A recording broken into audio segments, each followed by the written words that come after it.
Hmm.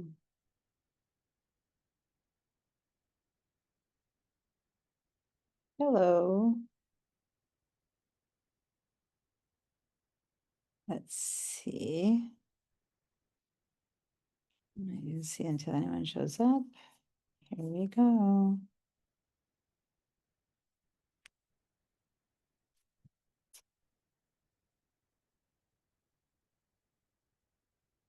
Hi, Christina.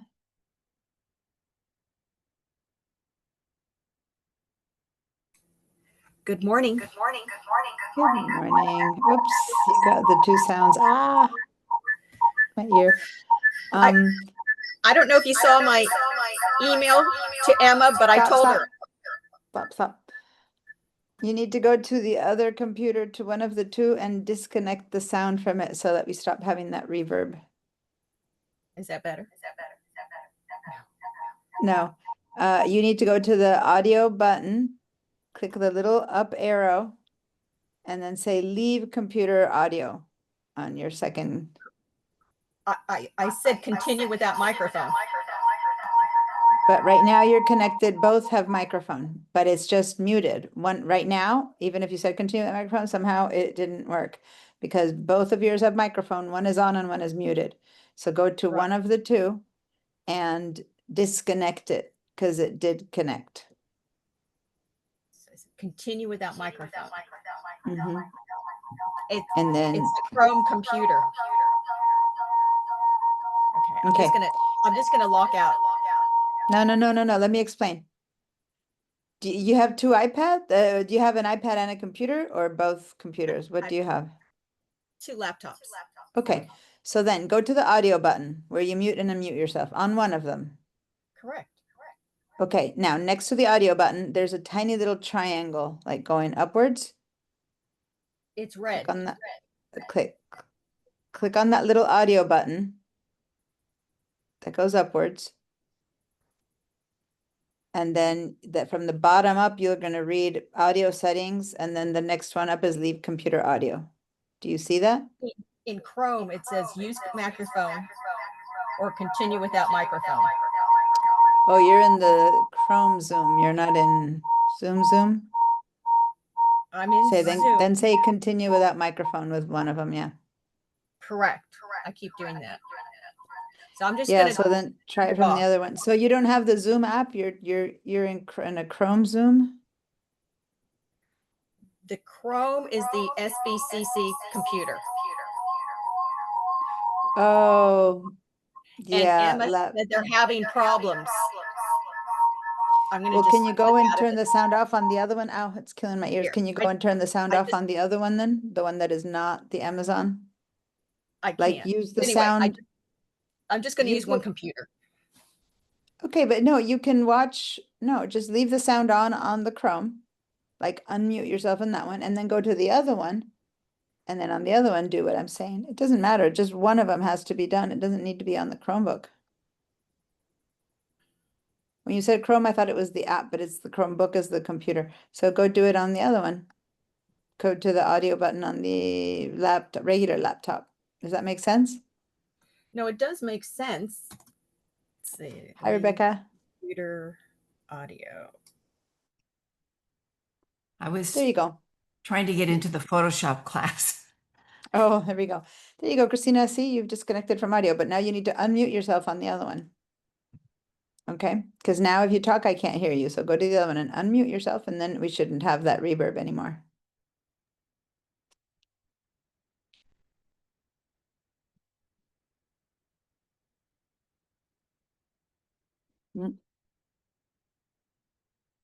How was your trip?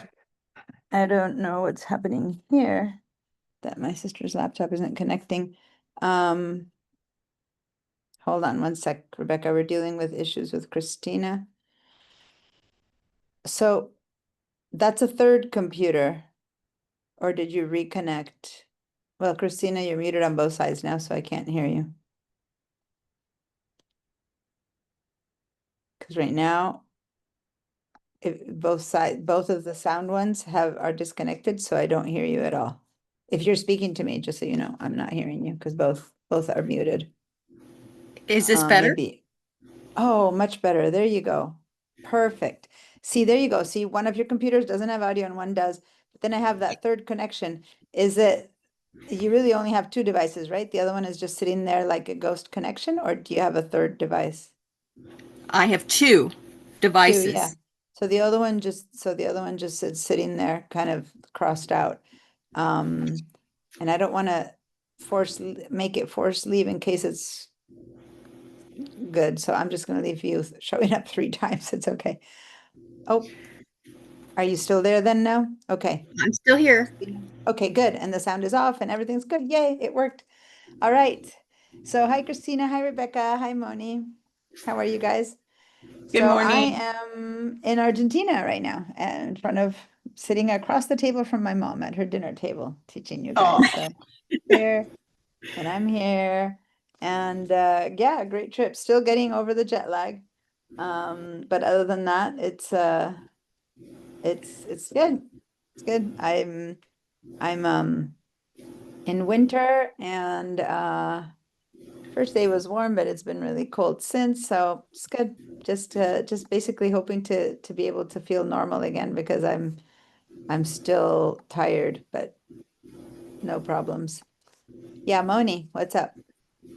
So I am having some meeting calls in and out. So I'm going to be in and out Okay, most of the class. I will be okay, watching and everything, but I won't be able to answer. that's good. So if so there's an answer question, I won't press you for a yes or no or anything like that. Yes. Sounds good. Thanks for letting me know. Uh-huh.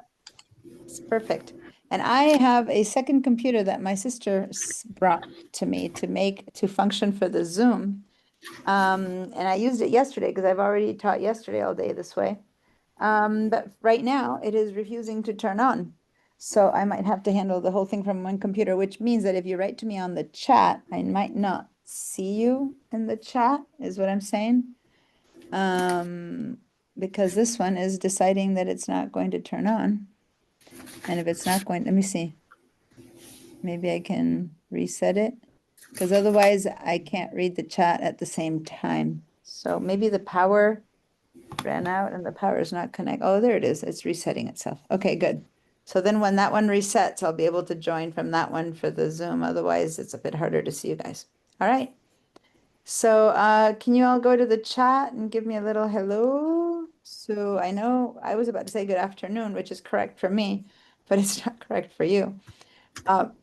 So I wrote good morning only because Rebecca had written good morning, but just so you know, it's the afternoon for me.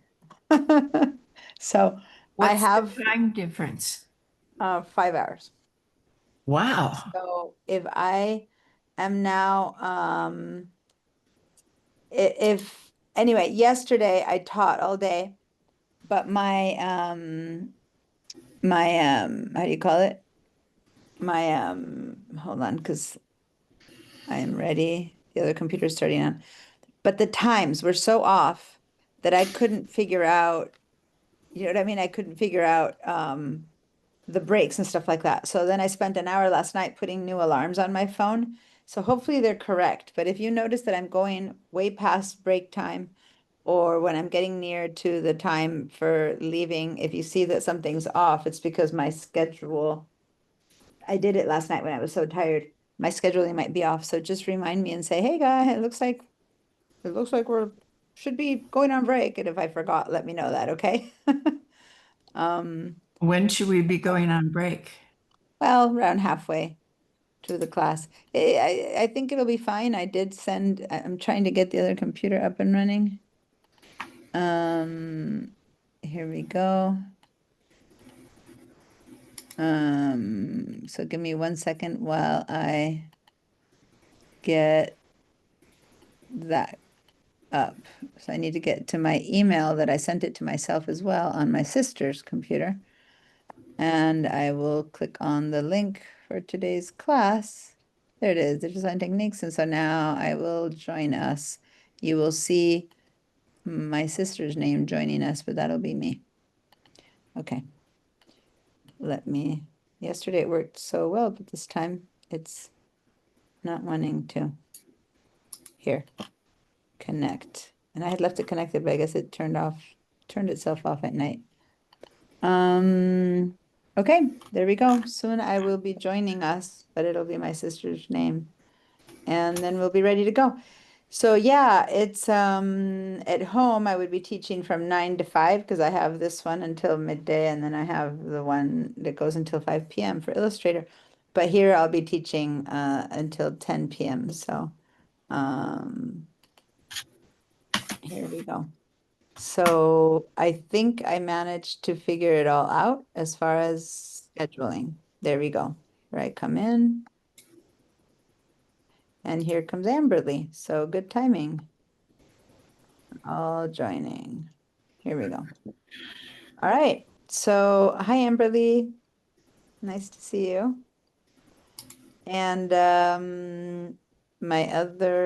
am still connecting on my other laptop. Why is it having such a hard time connecting? Here we are. Okay, so that person there, Lydia Musacchio, that's my sister, who isn't my sister. She just lent me her laptop to have it be my second computer. So she will not be in class. It's just me on that side. Okay. Cool. So there we are. Hi. So I'm going to share my screen now. And we're gonna head over to the Padlet, and I'm gonna give you guys a link so that you can come to the Padlet and have it ready to go for when we need it. So here's the Padlet link. I'm putting it in the chat. Hello from California, far away, far away. Amberly, I'm in Argentina right now with my mom's house, and that's why California seems so far away. There we go. All right, so you guys give me a hey-ho in the chat if you haven't yet, and then link to the Padlet that I just put the info on the Padlet. And now let's go ahead and check this out. So Christina, thank you for catching up. Christina wasn't with us the other day, but she did all the work. That is a model student. Thank you. I was noticing today and I'm like, oh, look, she did it. She did it. So that's the way to miss a class. Anyway, that said, is there any questions about things that, since I'm not there to answer, do you have any questions? And anyone else, anything else that has to do with the whole resolution and linking and print versus internet? The homework was to try it with your own photos. I don't see anyone having put any other images here, having tried it. But I was hoping you'd give it a try with some other photos. Any questions, or is it all good? I had a problem in your last 45 minutes of opening the file in InDesign, and it kept telling me that the extension, it either needed a different extension or something of that nature. But Opening which file? An InDesign file or a Photoshop file or what file? in the last 45 minutes of last week, you said, open this file in InDesign. After Yeah, checking the one that was like the mosaic. Hold on. Yes.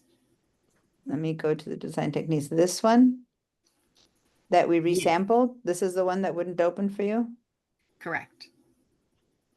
which you had the HEIC. And No, I actually taught myself. Don't ask me how I did it, but I actually taught myself to bring in that folder in Photoshop. the new folder. Okay. The new folder. I call Because it the new. what I did is I replaced the photos that were HEICs with PNG with JPEGs. Correct. So the one you tried to open was a JPEG and it said that it was the incorrect file extension? Correct. Okay, so then I Only don't in know. InDesign. Yeah, so we're gonna work in InDesign today, so we'll check that out again and see what happens. My first and only logical suggestion would be that you were still trying to bring in HEIC. But we'll see when it happens. If it happens again, then you'll share your screen and we'll figure out what's happening, okay? Okay. All right, well, thanks. Okay, And then, because today we're going to be linking files also from Photoshop into InDesign and stuff like that. So we'll get to see that. Anyway, so here's what we did last week. We played around with photos and sizes and effective PPI. We changed that effective PPI. First, we changed it in Photoshop, right? Going to the image size and making the photo bigger or smaller, resizing versus resampling. Does somebody want to give me a little rundown on what's the difference between a resize and a resample? And it's okay if it's right or wrong, just give it a try, because saying things sometimes seals it in.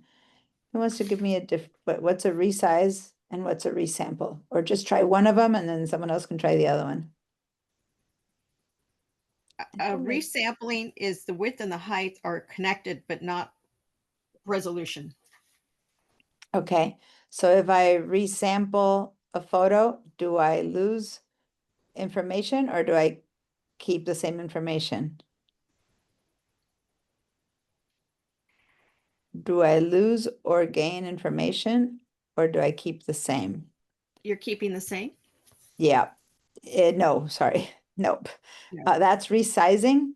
So let me Okay. run through that really quickly. Anyone else wants to, here's Photoshop. I've added Photoshop to the mix. So if you guys want to add, just open Photoshop to run through this one as a real quick, we're just going to do it once, quick review, and then that'll help see if your JPEG's open in Photoshop. Let's do it to a different photo just so that we have a different photo handling. And there's this one with a little bull. And there's something relatively flat. Now it still has texture, so it will show. It's not like the sky that we did the other day. But let's try this one. Since it's a JPEG in Bridge, we should be able to open it. And Christina, make sure it says JPEG and not HEIC. Double click on it and let's see if it opens in Photoshop for you. And if it opened in Photoshop, you guys give me an okay.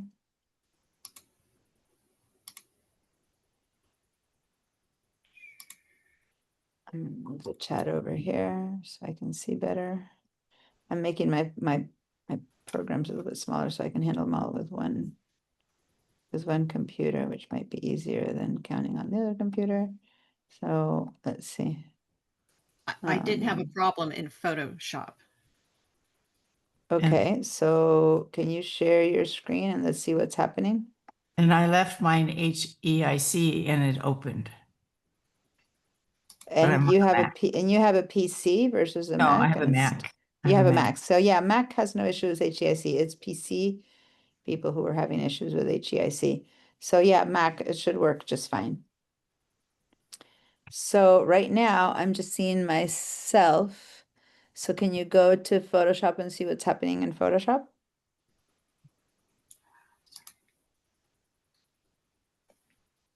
Go ahead and say hide to the word, to the thing that is saying stop sharing, whatever, right next to it. There's a hide. Can you hide that little thing? No, don't stop sharing. Yeah, there we go. So it opened though. I don't see a problem with it. But this isn't the one that we wanted to open. We wanted to open. Do you have Bridge? Bridge, you don't have Bridge open. Can you open Bridge? Sure.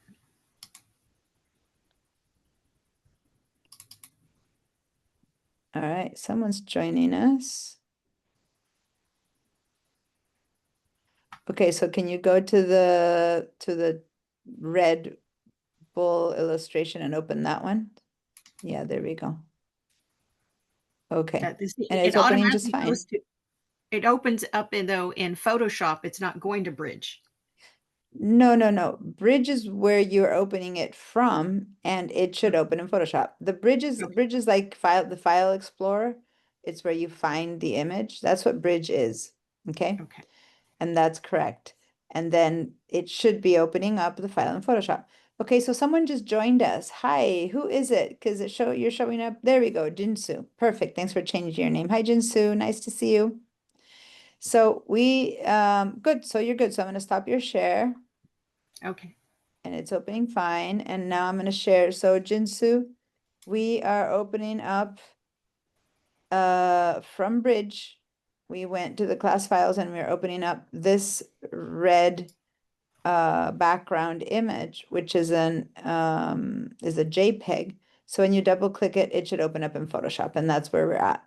Okay, so if you want to catch up, All right. So what we're doing here, you guys, is opening up from Bridge, okay? A program that just shows us where the files are in our computer, just like the File Explorer, just like the Finder.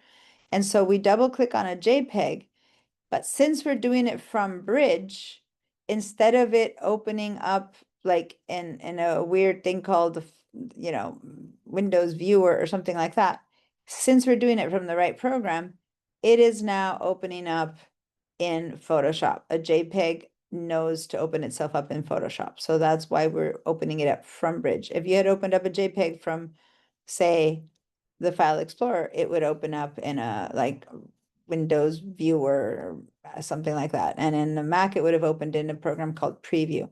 But when you open it from Bridge, okay, so Bridge is just that. It's like it's like a fancier File Explorer, if you want, a Finder window. Then it knows that if it's a JPEG, that needs to be worked in Photoshop. So it opened up in Photoshop. Okay, and now this is where we are. We're in Photoshop, and that's good. So I was going to do a quick review of the resize versus resample. So we're just going to go through it once, but to remind yourself the difference. To do that, we go to the image size. And now, if the resample is turned off, you know how Christina said that things were connected or not connected? This is what she was talking about. When this is off, nothing says resize, but this is a resizing.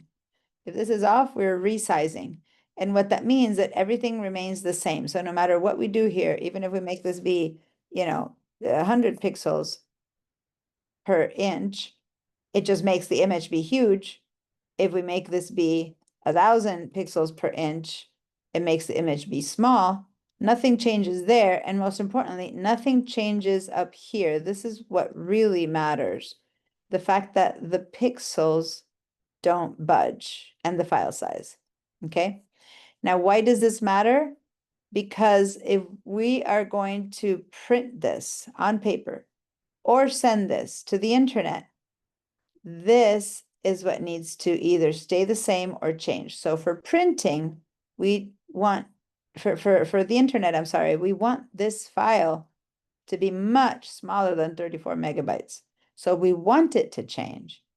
We want the pixels to be less. And that's where we stopped last week. I was going to show you another way to make it smaller was to change the pixel number. We want this to be less, but we can't make it be less if we're in resize mode. So resize mode doesn't work if I'm going to the internet. For the internet, I definitely have to resample where this disconnects, okay? And for printing, to start with, we want to keep it resizing only. So say the image that we need to make, say we need to make this into a 5x7. So we go over here and we write 7, it turns out to be 525. Say that we are just going to cut off a little bit of the red to make it fit into a 5x7 frame. Nothing has changed up there. This is good. This is resizing. Nothing shifts with the values of the file size or the pixels. So we're basically juggling the pixels around like a piece of gum. You put a piece of chewing gum and you stretch it out, or you put it tight in your mouth and you still have the same amount of gum. That's resizing. Okay. And if we get too much of a resolution, it's not a problem for a printer. What was the only problem with suddenly saying that this image has to be a 3x4 and I have 1,000 resolution? What was the negative if I'm going to do this for print? There was one negative. Who remembers what that negative was? Would it be a problem if I want to print this image to become a 3x4 at 1,000 resolution out of my desktop printer? If I say print right now, would this be a problem? Well, wouldn't it keep printing over the same spot multiple times? No, No? no, no. So what would be the problem? So would there be a problem? Anyone give me a yes if you think that there's a problem, and give me a no if you think there's no problem. Meaning, if I resize this image right now and I say okay to this, right? I am left with a 3x4 image, 1,000 resolution, so much more than what I technically need. If there's a problem with that, like that's a problem, give me a yes. If there's no problem, give me a no. So yes, there's a problem. No, there's no problem. Okay, only 2 of you are voting. So Amberly, what do you think? Jinsu, what do you think? And Moni is working, so she can't give me a vote right now, but that's okay. All right, so Christina thinks there's a problem. Amberly and Rebecca think there's no problem. I don't care if you're right or wrong. I'm not trying to have you vote to feel that you're right or wrong. I'm just trying to to think through the whole process. Okay. So basically, if I right now print this from my desktop printer, I was very clear. There's no problem. My printer can only print to 300 PPI and it's just going to ignore the rest of it. Mhm. It'll just print it at 300 PPI and it just can't take advantage of the extra pixels, but there's no problem. But there is a problem if I want to print many of this, say in a coffee table book that are all 3x4. So let me explain why. Because the computer has to process this image as if it was a huge image. I mean, this image could technically be, if I put this to 300, this could be a 10 by 13 image. If I go to the minimum of 250 pixels, this could be a 16 by 12 image.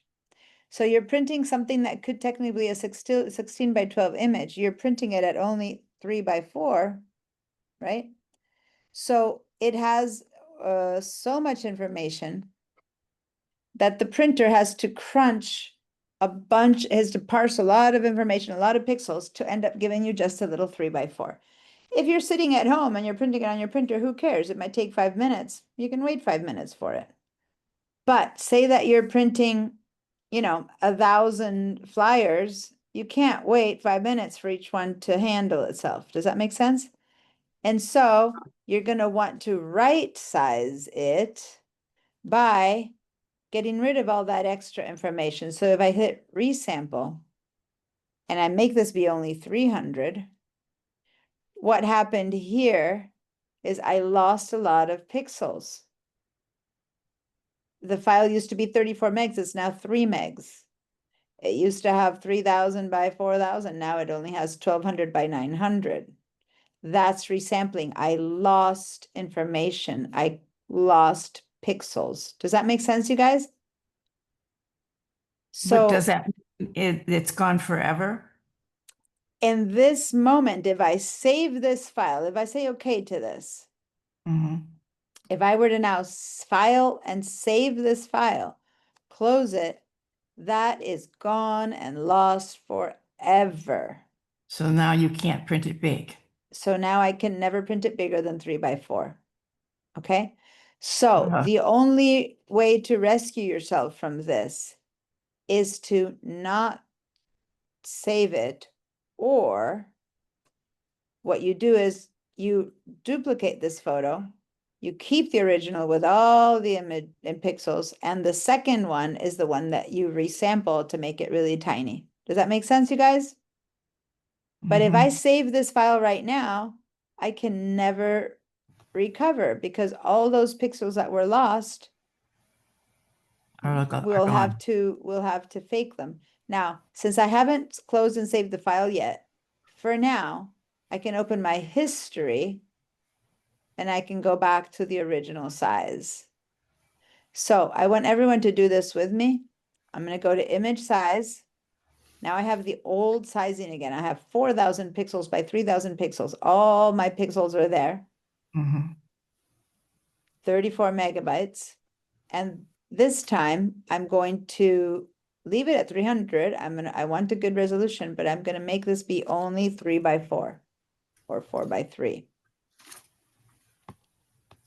So now I have lost tremendous amounts of information. My 34 megabyte file turned into a 3 megabyte file. That's a tremendous amount of information that's gone. My 3,000 pixels turned into 900. My 4,000 pixels turned into 1,200. All those pixels, all that information, if I say okay right now, this will give me a really nice 3x4 image. 3x4 image printed at 400 pixels. So for a postcard or whatever, that's great, right? but it's ruined for future work. All right? Excuse me, Diana, you said to Yes. duplicate the file. Once you duplicate the file and not do a new save as, do you Well, we're going to go do rename that right now. duplicate? But do you Well, hold rename on. the duplicate? Okay. Let's just go do that and then you'll know. So I want everyone to have done this. If you did this where you resampled, not resized, you resampled, meaning the word resample means you lose quality, you dump pixels. I always think of a hot air balloon going up into the sky, and they say that in order to make it rise, they have to drop bags of sand overboard. Like you lose stuff to make your file lighter, but you lose quality, you lose stuff. Does that make sense? You lose pixels. They're not recoverable. They're gone and lost forever. If that makes sense to you and you got it and you did it and you have a file that is now, if you look down here, I only have a 3 megabyte file now. Before it was 34 megabytes, right? If this is working, give me a yes. Like you lost a lot of quality, a lot of material from that photo. This is not the same photo we started with. All right. So the only solution to that is either to have made a duplicate from the beginning, or, and this is fine, but it's dangerous if you don't do this well, is to make a save as, right? So you've got a file save as. So you save it as a separate image from what you started with. And we'll call this one the same number dash 3x4. Because we made it much smaller. And then you might go dash 300 PPI. So now you know exactly what you've got here in this one. You made it a 3x4 at 300 PPI. So you know it's good for printing, but no bigger than 3x4. Yeah? Did everyone do that? You mark the file with the name of your new image. We're going to still save it as a JPEG because we want that JPEG to be, that file to be a JPEG. Let's just decide at this point that that's what we need for this image. And now we're going to save it. And you're going to make sure to save it in the same folder it came from. Or Amberly, you would save to the to your drive. So now that image is ready to be closed. So we're going to close that file. So what I just did is I have 2 of them now. Yeah, and I I have- noticed in the history, if you look at it, it says image size save as. So that's Because you performed to save as, yeah. Now, okay. I closed it, and that's the key. Had I left it open, I could still go in the history and undo the fact that I had made it smaller, but now I closed it. It's been closed. It's gone. All that history is gone when I close the file. So if you all saved the file, closed it, and you see 2 of them in Bridge, give me a yes.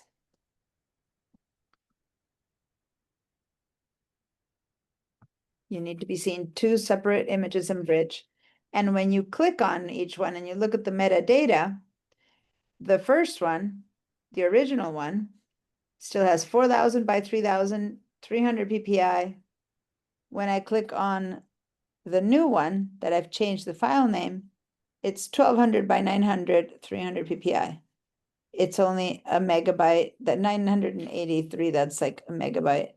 1,000 KB would be 1 megabyte. And this one is 6 megabyte. Now you notice that when it was open, it said it was bigger. We'll talk about that difference. But right now, this one is way bigger than that one, yeah? Yes, Rebecca? No, because I opened mine from an HEIC, which was much smaller than the JPEG. Okay. It's But it's still a different, it still has different Oh. pixel numbers.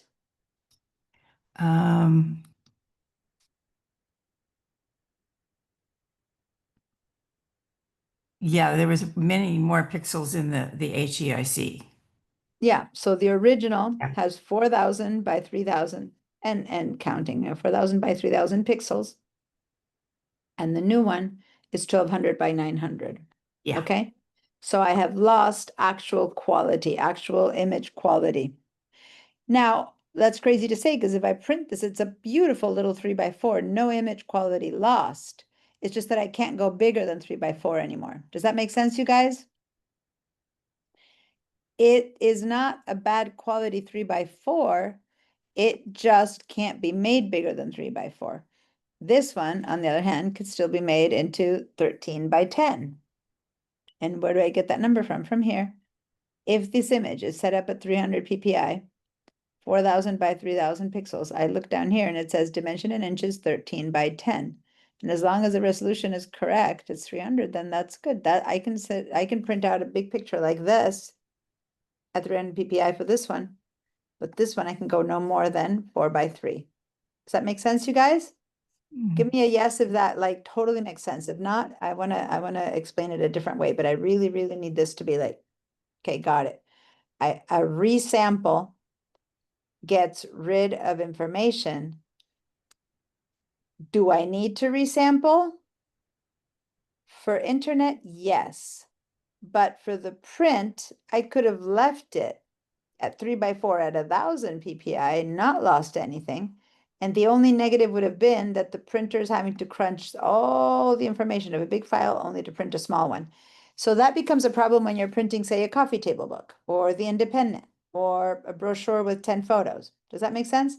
If each of the 10 photos of the brochure is left at the big file size, then the totality of that brochure takes a long time for the printer to process and to finally get it to print.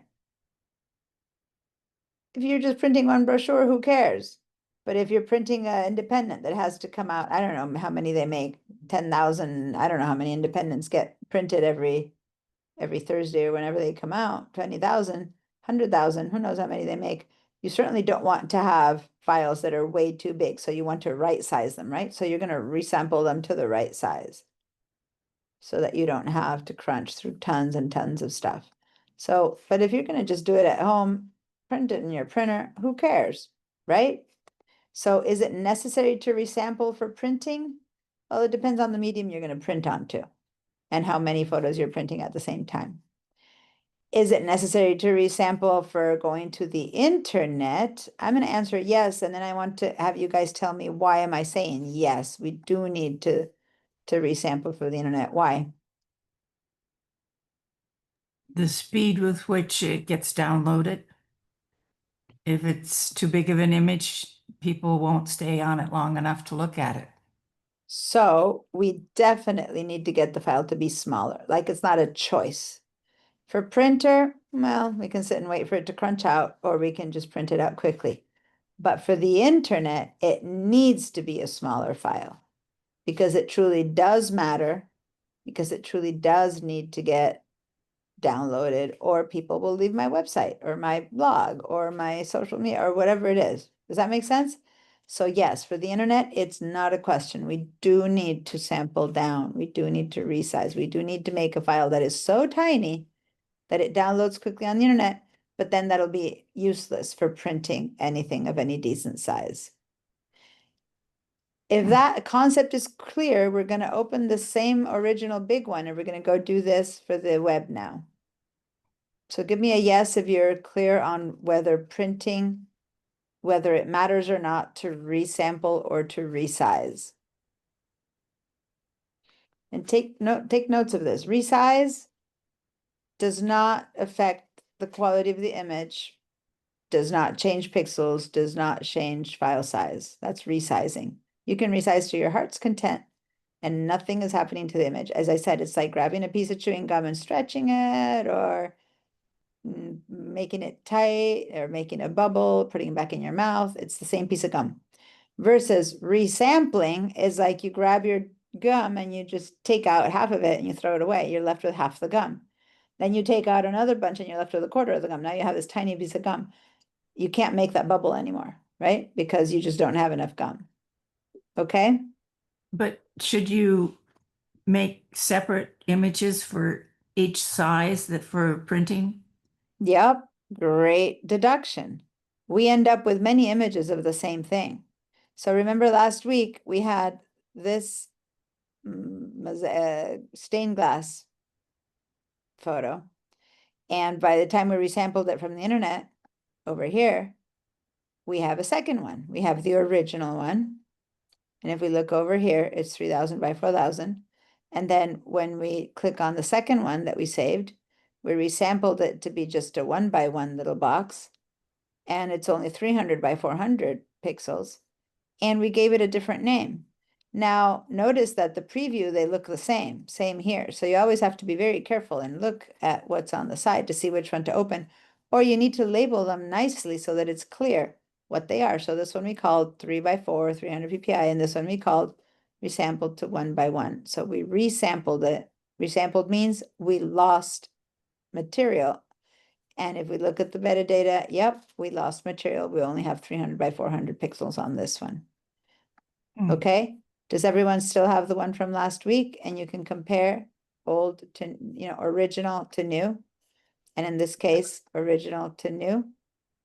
Mine's a PSD. Did we do something else to it? No? No? Maybe you saved as a PSD at the last minute. That's okay. We did that at the last minute. Doesn't matter, but you have a second one, right? Okay. Yeah. Okay, we're going to talk more now about we're going to go and review quickly, but the last part of what we did about going to the web, that we had to cut short. I just did it quickly and I said, we're going to complete this next week. And so we're going to complete this next week. So what do we do to that image for it to look good? We actually did it to this image, remember? But we didn't save the final one because I said, remember that we had the crumpled up sky all pixelated and that this was not. So we didn't save our second version of that. Okay, that one I said, don't bother, don't save it. Okay. All right, I'm going to clear your answers. Christina, I didn't get a yes from you. So just to confirm, is this clear that resampling messes up image quality? Yes. Okay, now when I say quality, it's going to be a beautiful 1x1, and this is going to be a beautiful 3x4.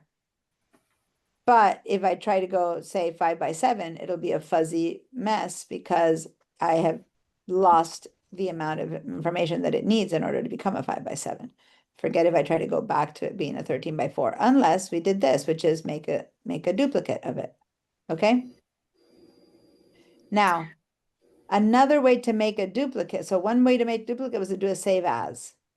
But that's a bit dangerous because if I forget, if for any reason instead of save as, I do just a save, once I save it and close it, then I've lost it because if I open the original one again, the original one will not have, like if I save it, if I hadn't made a duplicate, the original now would be this one. It would be only 3x4. I would not have this one anymore. If I had only saved, instead of saving as, I would have only one where I've lost the chance to have 4000 by 3000 pixels. If that's clear, that's why save as is one option, but it's a bit chancy because all it takes is to do save versus save as is only one step below, right? And if I open this old one, not the old one, not the original one, if I open the new one that I just made, 3x4 at 300 ppi, I'm going to open it again. I'm going to double click on it. I saved it and closed it. If I try to go to my history, there's no history there. I can't go back to my 3000 by 4000. The history disappears once you close the file. Okay? Is there a shortcut for save as? Yeah, so save is Command S, save as is Command Shift S. What if you do it wrong and instead of doing Command Shift S, you save? Does that make sense? It's like, Yeah. what if here, and it wouldn't ask me to save right now because I made no changes. Let me make a quick something change, whatever there. That's enough for it to now say save. What if I try to click on save as, and instead I click on save? It's a stupid mistake, but I assure you it can be made when you're in a hurry. Mhm. And it makes a huge difference. So better than doing a save as, I'm going to close this image, which can now never be a good 13x10. It is only a good, it is now from now on only a good 3x4. The other way to do it is to make a duplicate before you open it, and then you just open the one that you're ready to mess it with. So I'm going to do that to this one. I'm going to grab the original, okay? Image 6142, not the one that's already got less info. I'm going to grab the original one and I'm going to right click and I'm going to duplicate it right there. So now I have 3, and based on how things got redrawn, so I have 3 of them. Does that make sense? 1, Mhm. 2, 3. This is the original. This is the one that I resampled. And this one is a copy of the original. So it's also 4,000 by 3,000. Yeah. Now this one that says copy, because it can't have the same name, so it didn't allow it to have the same name.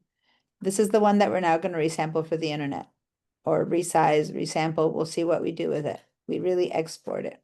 Okay. Does everyone have a duplicate? And are we ready to open the duplicate to make it work for the internet? If so, give me a yes. If you have any questions about what I did and why I did it, then please let me know.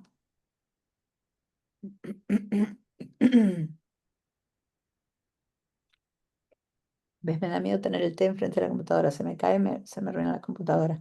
Por eso lo quiero en una cosa cerrada. Okay, sorry, I'm just talking to my mom for a second. All right, so everyone said yes. Good. All right, clear your answers.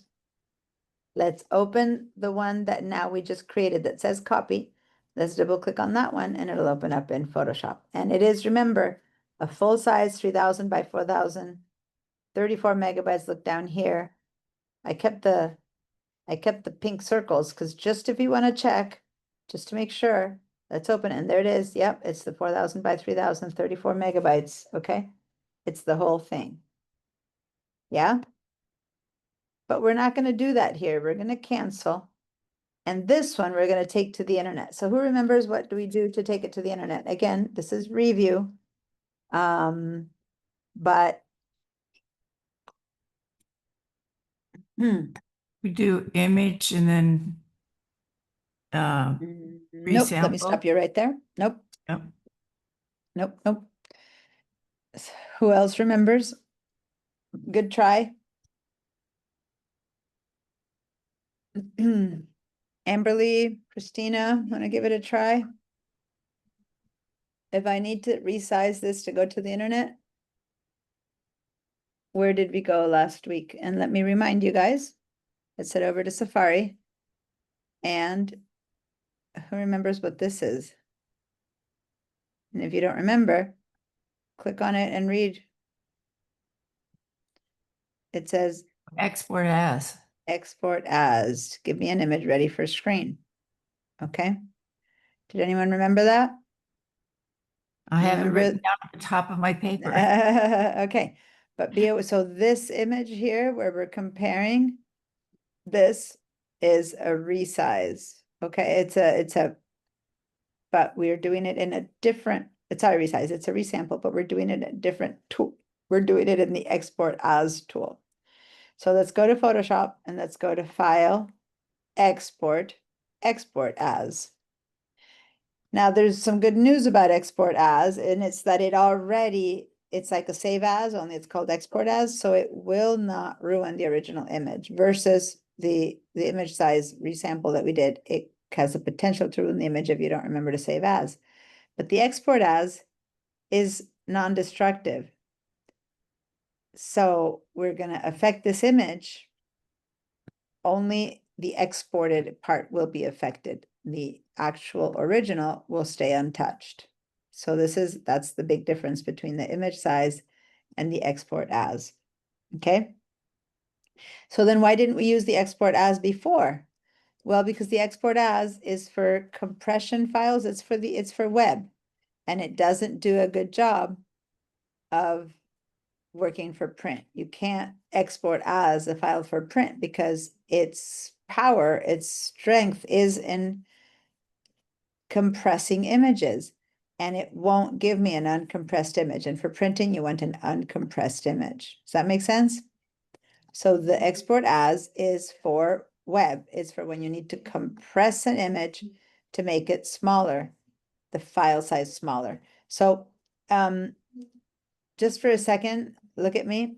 I stopped my share. Has anyone heard, or I never used one myself, but I see the ads for it.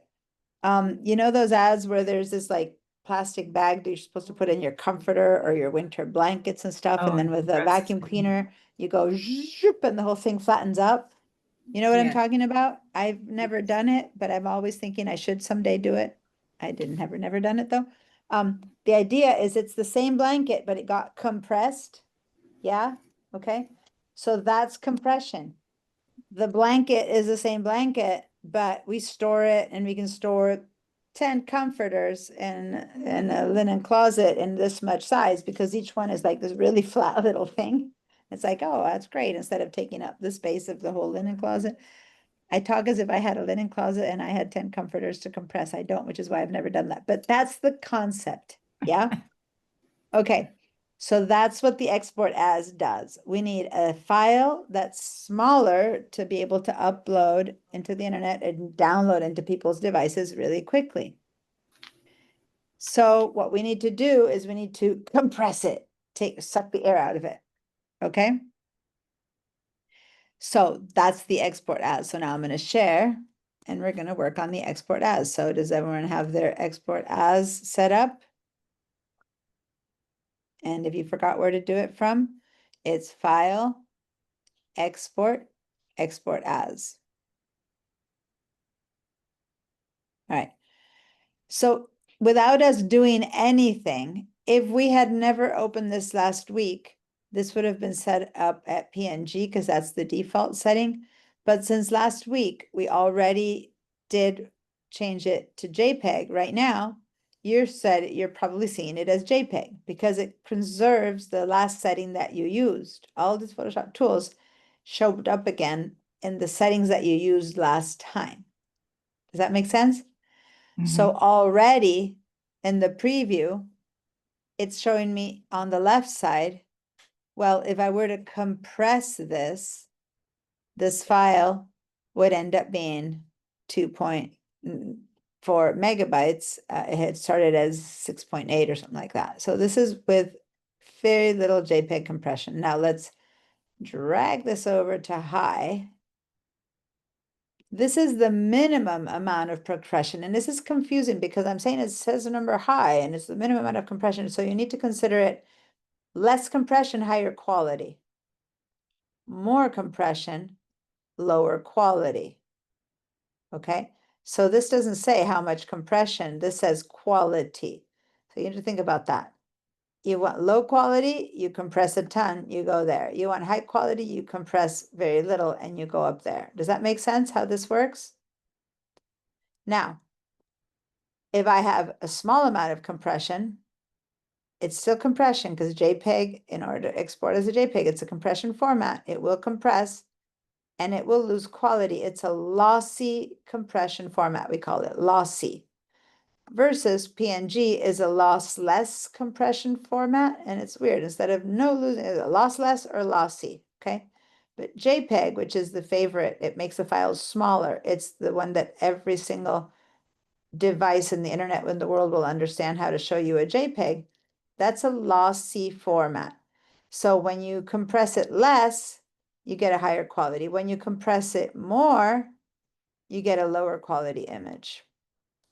Now, at this point, when you look at one or the other, there doesn't seem to be much difference, does it? When I say, oh, lose quality, you look at this and you go, what's so bad about it? Well, there's a problem.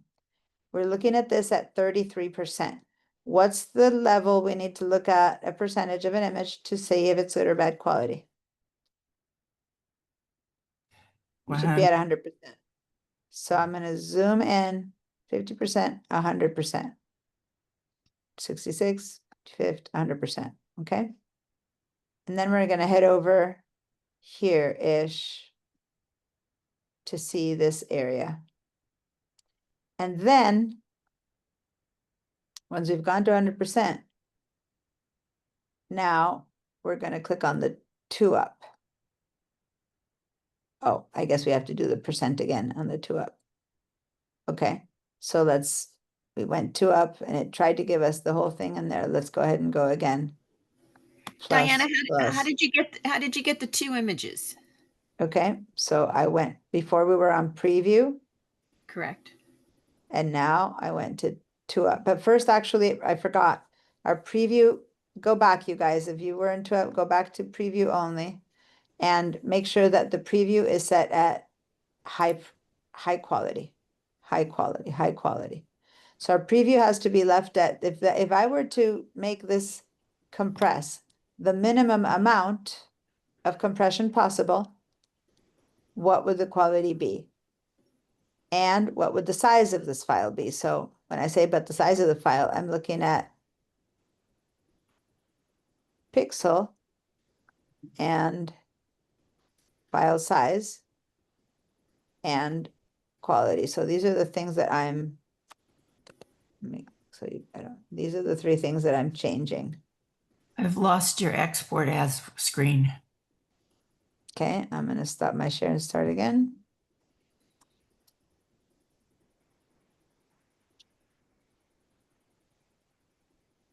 Right, can you see it now? Yeah. Okay. So set your preview up so that it's on JPEG high quality. And what you should be seeing here is a number. Now, as an HEIC, your number might be different there, Rebecca. Actually, it's pretty close, 6.3. Yeah, a bit different, but it should be the same. Okay, when everyone has the preview set up correctly, like mine, let's give me a yes. And by the way, over here, I also have the image size, right? So the same 4,000 by 3,000 that I see there, I see over here. Okay, Mhm. so let me just, here we go. And look at this word here, resample. This image, we don't even need to choose yes or no. The export as is a resample tool. You got that? So it doesn't give you the choice to resize and not lose quality. The export as, because you do it for the web where we know we need to compress, it is already always a resample. There's no check mark. There's no way to do it differently. We are resampling, okay? Everyone clear on that? What we're doing right now is going to affect the image quality. No questions asked. All right. So once that is set up, if we go to the two up, so click on the two up right there. On the left side, we have the 4,000 by 3,000, 6.7 megabytes. That's the one that we're looking at. It's the one that's in blue. And then when we click on the right side, it's already compressing it automatically. It gave us a higher compression. It's at number 5. So if this is 6, sorry, it was at 7 before, now it's at number 6. Okay. So what happens is that if we compress more, now the file is smaller. Same amount of pixels, but it's 2.4 megabytes. You see that?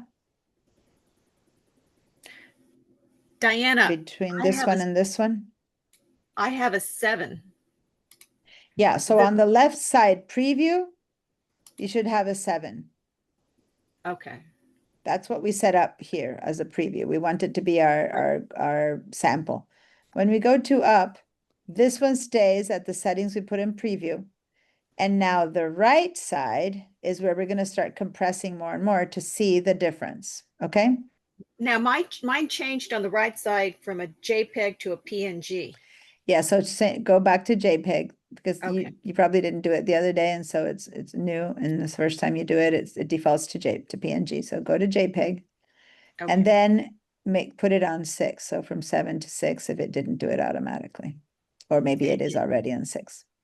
Okay. Okay. Thanks. Now, this means that the difference between this and this is this got squished a little bit more. This is a tiny bit squished. This is a bit more squishy. Okay. And between that one at 7 and this one at 6, big difference is what? File size. File size right here, which is what we care about for the internet. At 7, it was 6.7 megabytes, and at 6, it's 2.4 megabytes. Got it? And so the only difference is we squished it more. Now let's keep seeing what happens if I squish it to 5. Now I have 1.2 megabytes. Now I'm going to squish it to 4, to 3, to 1, all the way to low. And each time this gets smaller and smaller and smaller and smaller and smaller. Can you tell? Until you have a total of, the smallest I get is 160 KB. If you're seeing on this one how progressively, the more you compress it, the smaller the file gets. If you can see that, no changes in the pixels, just compression. We're sucking the air out of that comforter, okay? We're just, and cranking that compression to the lowest quality, most compression, we get it down to 159. If that like works for you, but beyond working for you, because doing this to that is easy. If it's working for you, like you understand what's happening, give me a yes.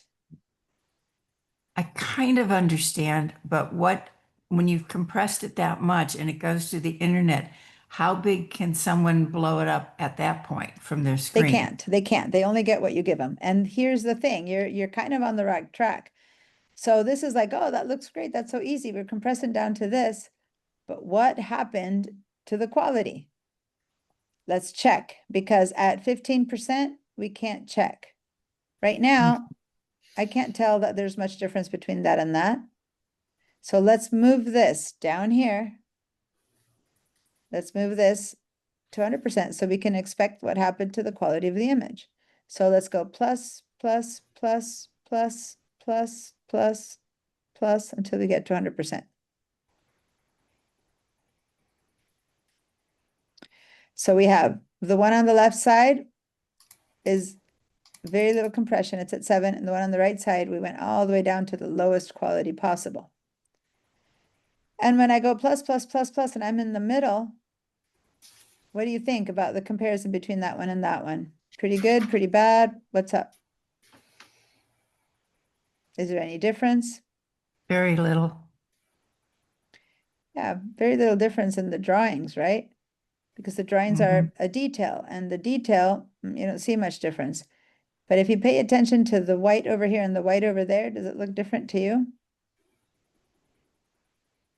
It's not The one on the much. right looks a little water stained, I guess you could say. Yeah, that's a good point. Now let me tell you take you to a place where you will see the difference. I'm going to click and drag, and let's go over here to the Oh. top corner and look at the left side and look at the right side. Do you Yeah, see how there's all this, like what you called as water stain? That's JPEG compression artifacts. That's pixels. You can see the pixels there. Mhm. Can you see that? Yeah, Moni, what's up? I also see it on the drawing. It's almost like Yeah. an extra little line around the edges. Yeah, and I didn't want to say, oh, you should see more, but to the untrained eye, the eye looks good. Let's go a little bit bigger to 200% so you can see it. But if you actually pay attention, if you go to 100% on the left side, nothing's happening. On the right side, you're seeing like a little halo around the edges. You see Mhm. that little tiny kind of line? Let me go even bigger to 300. That you're seeing there on the edges, that, look at inside, like what looks like his brain, look at the t-shirt, that line on the sides of the, and those are considered, those are called JPEG artifacts, compression artifacts. And you can see them in the edges of things like this one. So thanks, Moni, for bringing that up.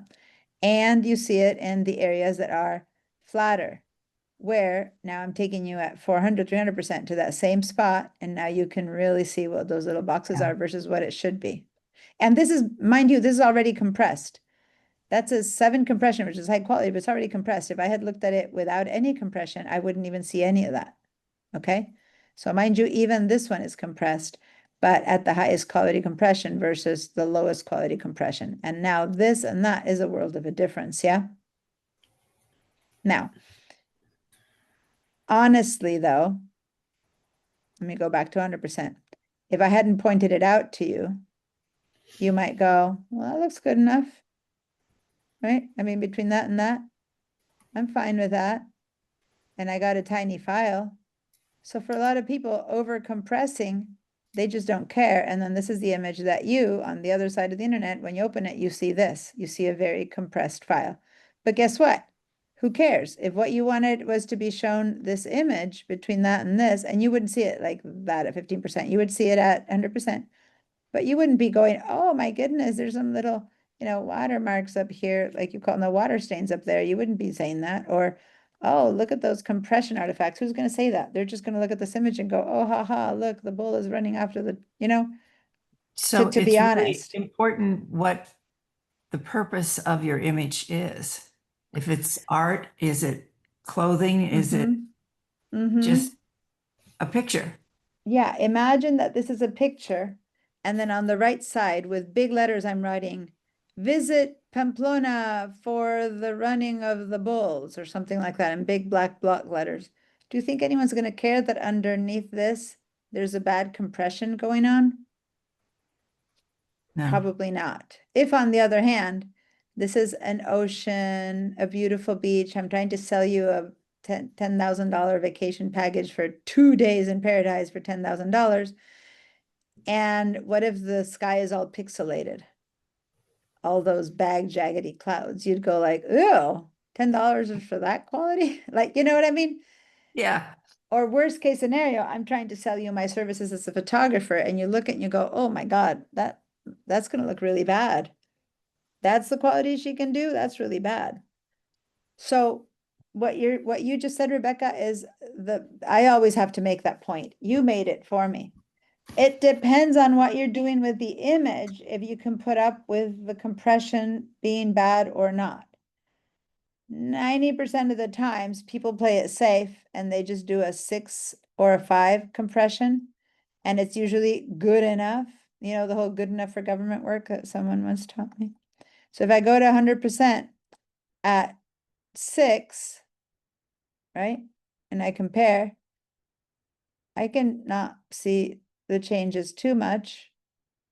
And I went from 7 megabytes to 2.4. If I go to 5, I'm beginning to see it if I really pay attention, if I know where to look.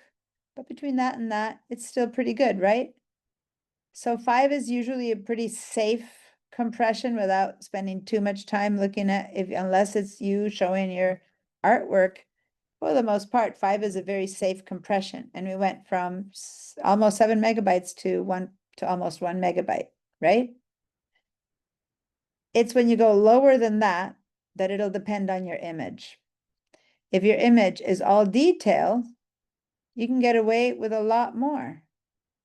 If your image has a lot of smooth gradients, then you can't get away with it. Okay? Unless you know, as I said before, that this image is going to be covered in big block text saying, come run the bulls at Pamplona or something, right? In which case no one's going to notice. Then you can go, okay, I'm going to go slower. All right. So is that concept pretty clear? You all understand what I'm talking about? Give me a yes. Were you able to go back and forth and see the difference? Give me a yes, give me a no. Now Right. I'm seeing on my 2UP that the image on the left has a creamier color. Is it just my monitor? Mm-mm, Or mm-mm. No, it's a good observation when you go up, the color here. Mhm. And it's because to go to the internet, this one has been set up to convert to sRGB, which is the color profile that you need for the internet. So there's a slight Ah. shift in color, and although red doesn't show it that much, if you really, really focus, you'll see a bit of a shift, but you are seeing it, yes, in the white. And sometimes it shows up a lot in the blues of the skies. It goes from something that you thought was blue to a blue, and you discover, oh, that was really purpley, So there's a shift in color because you're changing the color space. Unless the photo is already in sRGB, then there's going to be a color shift, yeah. Because the internet color space is sRGB. So whatever this is, it has to shift to sRGB. Sometimes the color shift is pretty pronounced, usually in the skies you see it more, and sometimes it's really subtle. I wouldn't think that anyone who sees this would go, oh, that's not creamy. No one would notice the difference when you don't see the before and after.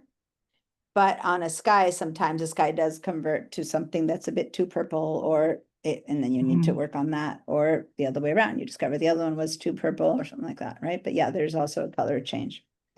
All right. Now, the last concept, and I'm gonna clear this up, and this is where we ran out of time last class.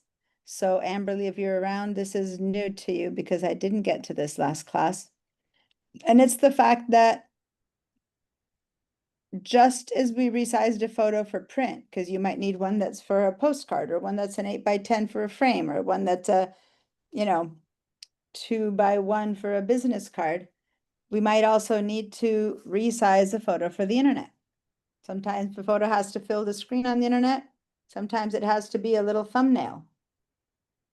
And the only way we resize a photo for the thumbnail is by eliminating pixels. Now, when we decided that this one has to be the best quality it can be, we can't go past 5. Let's just push it to 5. Let's say 5 is the choice we're going to make because we do need this to be a good quality because we're going to make a little poster out of it. It's not going to be hidden by anything. We're going to make a little poster, or we're going to send a postcard. My hotel's in Pamplona and I want you to come. So we're not going to go smaller than 5. Well, not a postcard, I'm sorry. This is for the internet. So you're gonna get an email, right? That says, hey, 10% off if you come in such and such a month or whatever. But I want it to be good quality because it's a high quality hotel, whatever. So the biggest problem that I see here, what's up with the size? If the most I can compress is to a 5, and that's quite a lot of compression. Is this file the right size for the internet? It's too big. It's still too big. Okay. And Amberly, if you're around, I know before you said you were gone for a minute, but this is new. This is too big. Who remembers what file size I said you needed for the internet? I mentioned this last week. What's the max a file size has to be for the internet? I don't remember. Anyone? Christina, Amberly? 500 and something. Wasn't the whole page had to be, was it 1 megabyte for the 1 whole page? megabyte for the whole web page. And how many Oh. photos can a web page have? 5, 10, 15? 1? A page might have 1. So the whole web page should not weigh more than 1 megabyte. So if this one photo is already 1.2, we're far from what we need, right? But we've already compressed it. If we compress it more, the quality goes bad. So the only other option is to get rid of pixels, but pixels is going to make the file smaller. So basically, one thing that's missing in this whole conversation is that we need to know what size this file needs to be. Now, if you're not a web designer, if you're not someone who handles media, how would you know what file size, how many pixels this file has to be? So you basically have to consult if you're going to send this as an email through your email company, if you're going to send this as a social media, if you're going to post it on Facebook, if you're going to post it wherever you're going to do it, you need to find out. So let me show you. For example, say this is going to be on Facebook. So I'm going to go to Facebook, file size for, let's say a post, because there's like Facebook formal business pages or whatever, but say that I say the best file size for a post. And I'm going to keep the pink going. So the best size for Facebook is 1200 by 630 pixels with an aspect ratio of 1:9, whatever. Or you can opt for a square, or you can opt for 10 cent. And this is like a little company. But if you go to actually Facebook itself, it tells you what the recommended sizes are for ads or for posts or for whatever. So I'm going to open this one, for example, and it'll take me to Facebook, and it says for a Meta ad, Meta is the company that now owns Facebook. For the feed, you want a ratio of at 1080 by 480. For a ratio of 4:5 at 14:80. If you want a column on the right, 12:12. So there's information. You need to, mine is gonna be a Facebook reel, then 1080 by 1080. Mine's gonna be the right column. Mine's gonna be an Instagram, because it's the same company. Oh, Instagram needs that. So it looks like 1080 by 1080 is a square and it's relatively good size. If you're gonna have it be 4 by 5, it's a bit more, 14. So let's go with 1080 by 1080, which turns it into a square. So let's look at our image. Can we turn it into a square? Let me go down a bit. I don't really want to Like a turn this one into a rectangle. scare. I like it the way it is. So then that's not going to work. So we go back and we go, what was the other size? The other size was 1440 by 1800. Okay, so let's try that one. Let's see if that kind of works, as long as I get one of those two, right? So you literally have to go and find out from the different companies what the sizes are correct. So then I go, so I'm going to go with 1440 by 1800. So now I'm back to Photoshop. And we have way, way more pixels than we need. So now I'm going to go, the biggest one was 1800. So I'm going to go to the width and I'm going to type 1800. And this time, this one didn't automatically shift.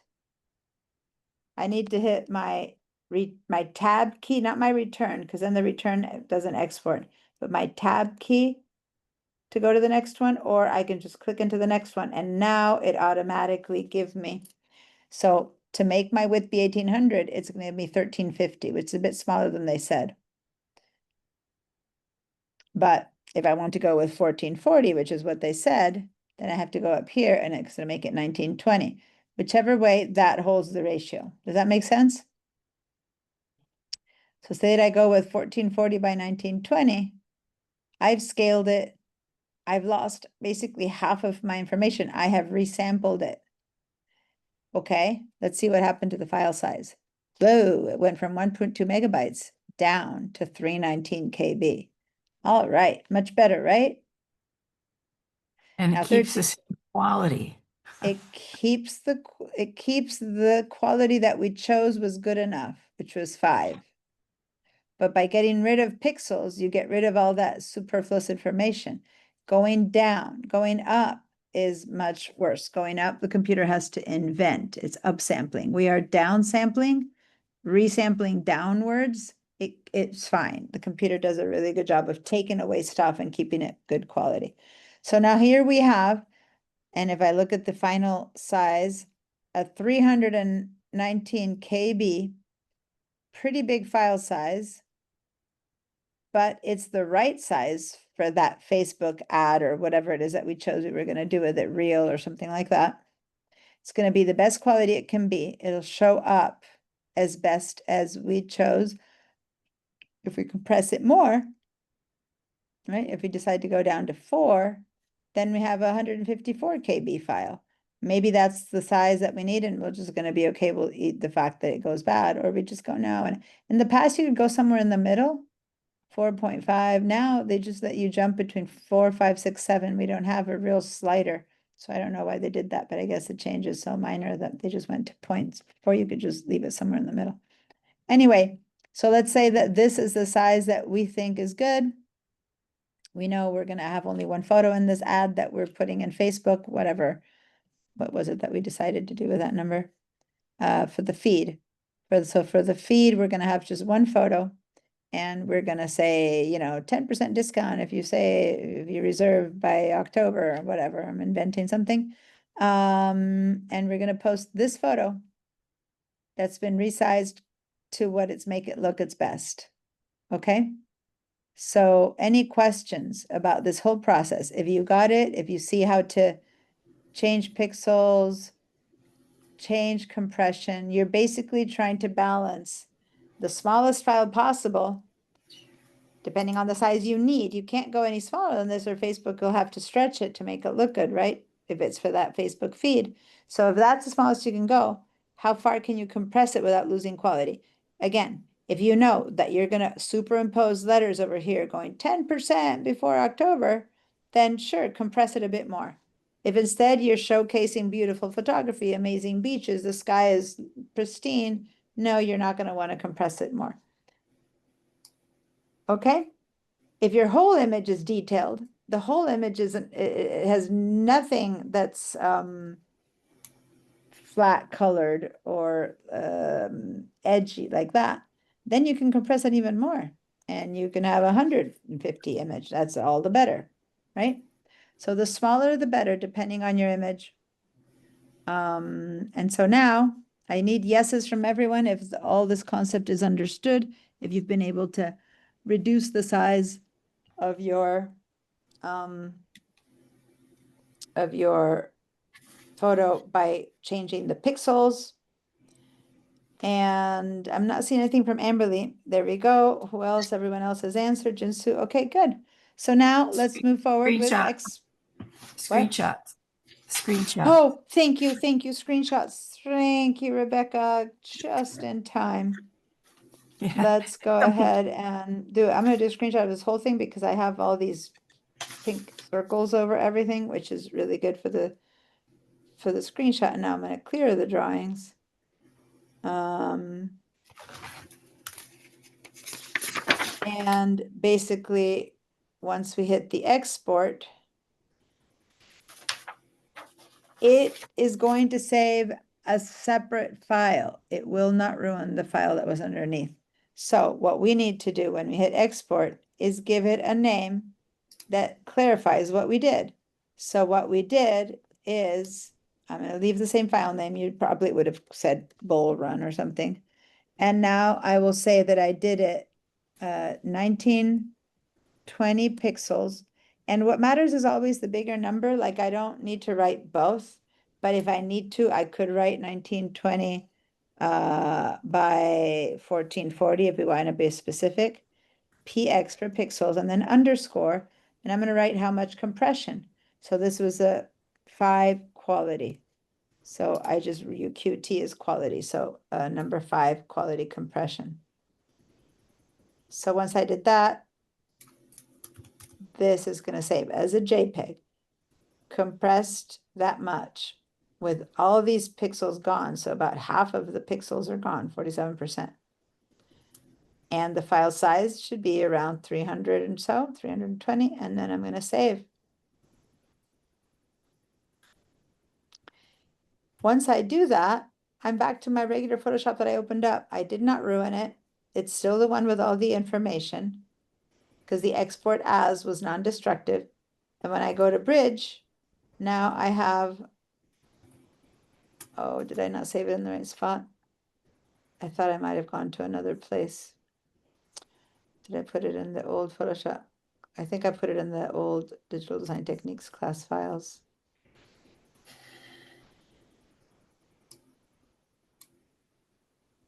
Okay, I need to go back to Photoshop and see where I export as.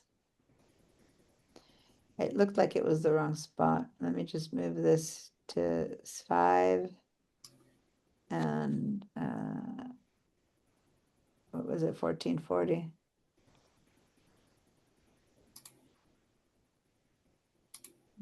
Come on. 1440.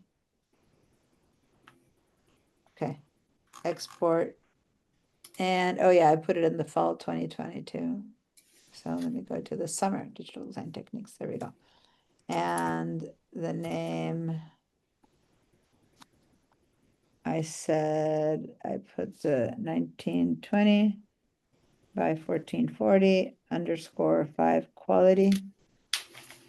And of course, you could also call it Facebook ad or, you know, postcard, or you can call it the name of whatever the product is going to be. But since right now I don't have that quality, that choice. So here's my 4 versions now. This is the one that I just saved for the internet. It's about 319 KB, 1920, this one, that one, and that one. So now I have 4 versions of it. Any questions about having the 4 versions of it? Any questions about this? Is there anything negative at all about having 4 versions of a photo? I'm going to go ahead and put the link in the chat again for you guys to put this in Let me go to the chat. Here we go. Does it take up more space in your computer? Yeah, good point. So do I really need 4 versions of this photo? Well, first of all, hold on, let me post this thing up. And let's see, export as to resample the image for screen purposes. It's non-destructive. Change the compression quality and reduce the pixels to the appropriate amount. It's a balance between compressing it as much as possible before losing too much quality and getting the right file size for rapid downloading from the web. When viewing, because it's not like you people when viewing, when the image is viewed on the web. On screen, because it could be a game on screen. Okay. It's a fine balance between. Cool. Publish. Am I seeing anyone else publishing their images here yet? I'm only seeing mine. Did anyone else post it yet? We're not as fast as you. No, that's fine. Okay, here comes Rebecca's. So while you guys are doing that, let me just mention that what Rebecca said was right. When I said, what's the problem of having 4 of these photos? A, say you come back to this photo 3 years later. What if you didn't label them correctly and you don't know what each one is? So the first thing is label them correctly. So if this was Facebook feed, put a Facebook feed on it, say that they were all called, you know, Pamplona Bulls, or maybe you called it Bull Run underscored postcard, and the other one is Pamplona Run underscored Facebook. The other one's Pamplona Run underscore, you know, a poster, right? You say what it is, but you also write what matters. Like over here, it was the size and the PPI. That means it's for print. Quality and pixels, that means it's for the screen. Does that make sense? Because depending on what you wrote for it matters. But honestly, if necessary, the only one you really truly need to keep is the original one, which I tend to call master. So normally I would have like it, you can rename this one and call it master or original, right? So things like that.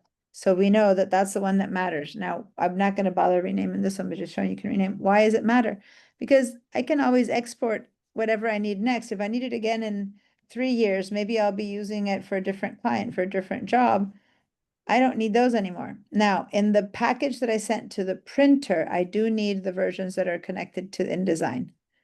But I don't need all the ones, all the extra ones that I've created. I can just get rid of them. And when I need it again, I can just reset one up for another need or size, right? So if you're running out of space, all of these can go and you just keep the original. But if you're not running out of space, then keep the ones with the correct files of that job. As long as you don't need that job. And when we don't need the files for that job anymore because that's never going to be redone or reproduced, then you can get rid of it, but don't get rid of the original one because you keep using it forever and ever for other jobs, other projects, unless it's a file provided to you by the client, in which case you give them the client and then you keep it, right? You get rid of it, but. All right, you guys, is all good? Give me a yes if you've followed through. I'm going to look and see that the post is ready. And now we're going to say, okay, well, what if we bring this into InDesign? So everyone open InDesign in the background. Give me a yes, post it. Okay, so Rebecca and Christina have posted it. Amberly and Jinsu. I don't see your posts. Moni, I know is working. Give me your posts and then open InDesign so that we can see InDesign and have it ready to go when we need to, when you guys are done posting. The InDesign, if you haven't had it open yet, takes a long time to open. Okay.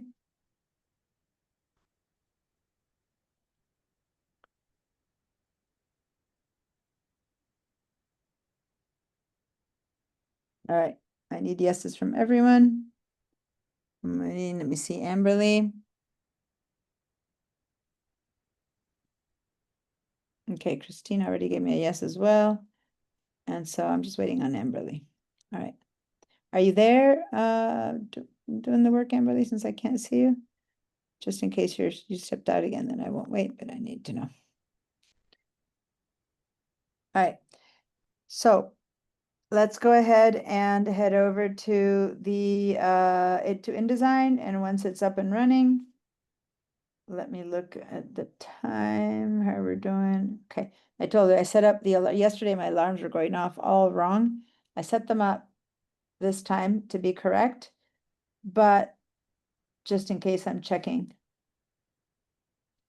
So let's do this. It's a bit early for the break, but since now we're moving into InDesign, we're going to start on a different thing. Why don't we take our break now? And then when we start, we end up in the, oh, and look, Kristen just arrived. Okay. So then we start with something new the moment that we come back. Okay. Hi, Kristen. Hi there. How are I you? don't have a computer, but I'm here. Oh no, is the computer Yeah. still not working? Yeah. I'm almost there though. All right, well, no problem. Listen, Okay. here's what's up. We just finished with the whole subject and we're about to start on a new one. So I was gonna call for an early break. So I'm so glad you just arrived, because now you Okay. won't wonder how come I'm not letting you in. Yep. We're gonna do an early Perfect. break, and then when we come back, we'll start with a new thing. And so then we won't have to interrupt 5 minutes into the new thing, okay? Sounds So good. I don't, because of how I'm on, and I'm in Argentina, my time is completely crazy. Can someone over there tell me what time it is and what is a 15-minute break? When should we be back? Be back at, should I It's write? 10:33, so 48. So 10:48 a.m. Be back at 10:48 a.m., everyone? All right. AM. See you, is She's it AM? It's I know. AM. It's AM. No, I did write AM. No, for me, it's what is it? I'm at 3, for me, it's 3:33 p.m. Okay. See you guys in 15 minutes of whatever time frame you're in. Okay. Okay, bye. Bye-bye.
All right, we're back.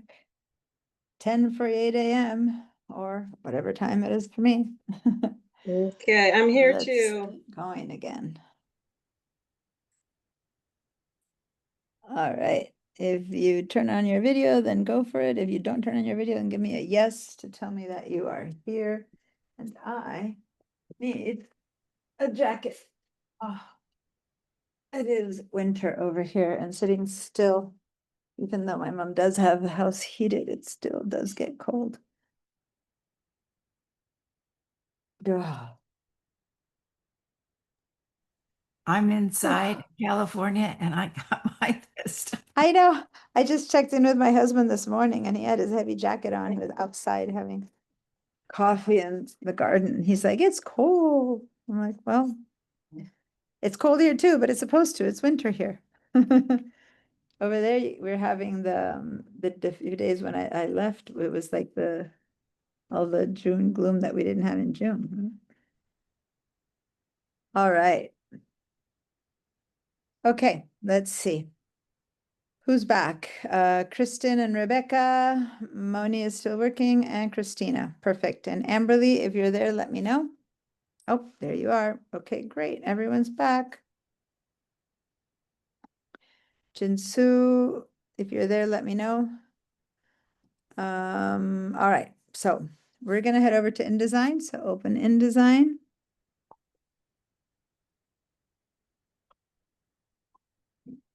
My tea before it gets too cold. Okay, let me share my screen. And there we go. So this was the last thing that we had open in Photoshop. So I'm gonna close it because we don't need that open anymore, but let's go to InDesign. All right. So we're going to work with that photo that we just worked on. But Kristen, don't worry, as long as you have the class file. Oh, you said you don't have your computer. So you can't do the work anyway, right? Okay. So then, because I was going to say I was going to make a workaround for you to work with it, but yep. Okay, well then just watch.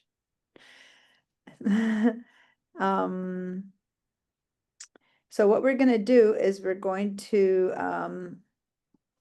create a file for a product that's going to include, here we go, that's going to include this image that we've been working on, and we have different versions of it now. We have one for the internet, we have one a perfect copy, so the same size, it just says copy, and then we have one that we resized to 3x4 to make it be a good print. So we have this one that could be a 10x13, a 3x4 for print, or one 1920 by 1440 internet version. So that's everything that we've been doing. Now, we're going to be creating a little like advertising kind of brochure. Excuse me, But Diana. yes. Did you ever export when we were in Photoshop those two up files? Yeah, this one we exported. Okay, just So verifying. 1920. Did you do that? Do you need a hand with that? Do you want to share your screen and I make thought sure I had saved. Okay, I got it now. Thanks. you do? When you go to Bridge, do you have 4 images of the bull? I'll look for it right now. Thanks. Otherwise, you can share your screen and I'll walk you through it. It'll be quick and then you'll have them. Okay? Because now we did all the learning. Now we just need to get the final piece out. So if you don't have it, let me know. Okay. So we're going to create a little postcard kind of thing, or an ad. You guys can choose which one. But the idea is it's going to be for print. And then we're going to adapt that for the internet. Okay? For a little banner, something like that. So we're going to first, why am I saying that we're going to create it first in print? Who can think about why I might have said that? That's what we're going to do. Should have first asked you, what should we do first, and see what you answered. But I already told you that we're going to do the print first. Why did I say that? Again, it's okay to be wrong, but I want someone to just give it a try at an answer. Okay, so everyone. And the only one who seems to raise their voice is Rebecca, and I understand that Momi's working, but so not Moni. But Christina, Amberly, if you want to take a gander at it, Kristen, although I know you haven't been in all of these, Jinsu, why are we first? Why am I first proposing that we're going to be creating the print version?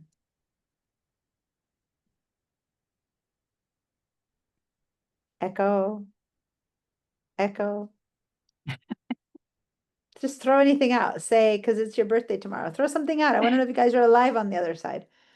We're alive, Christina- but I know that you had mentioned do it first, and I'm like going, why? Why we would change it first in print? Because if we do it for the internet, then we can't go back to print. You can, but can somebody venture to say what might be the problem? So Amberly or Christina, any guesses there?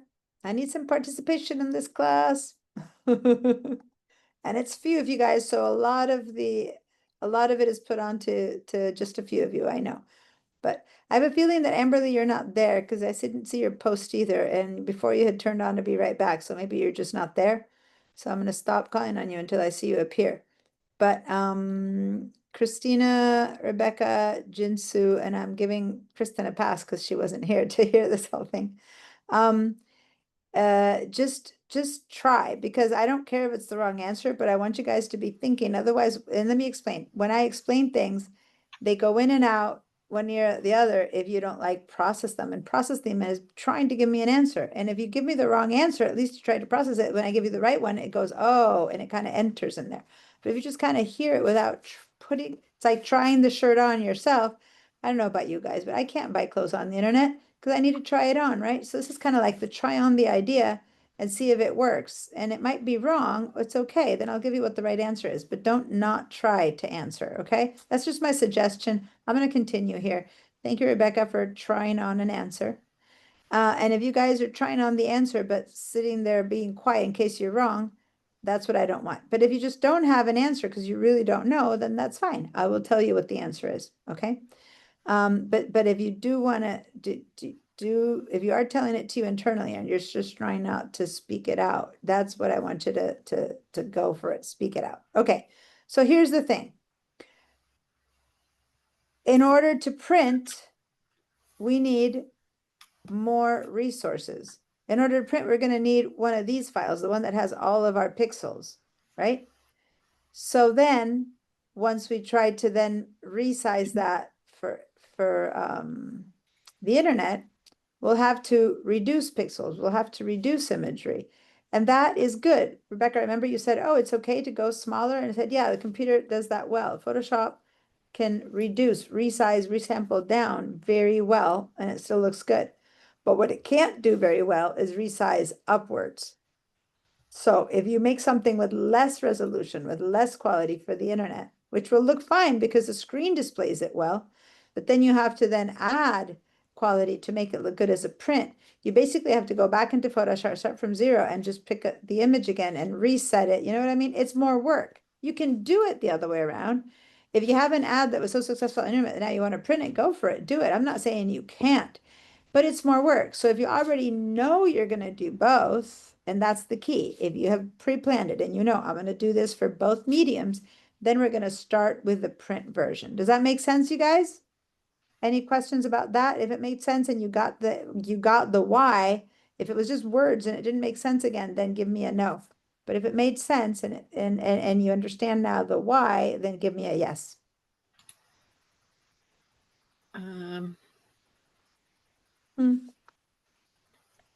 There you go. If I were seeing your face, I would see a puzzled face. That's enough.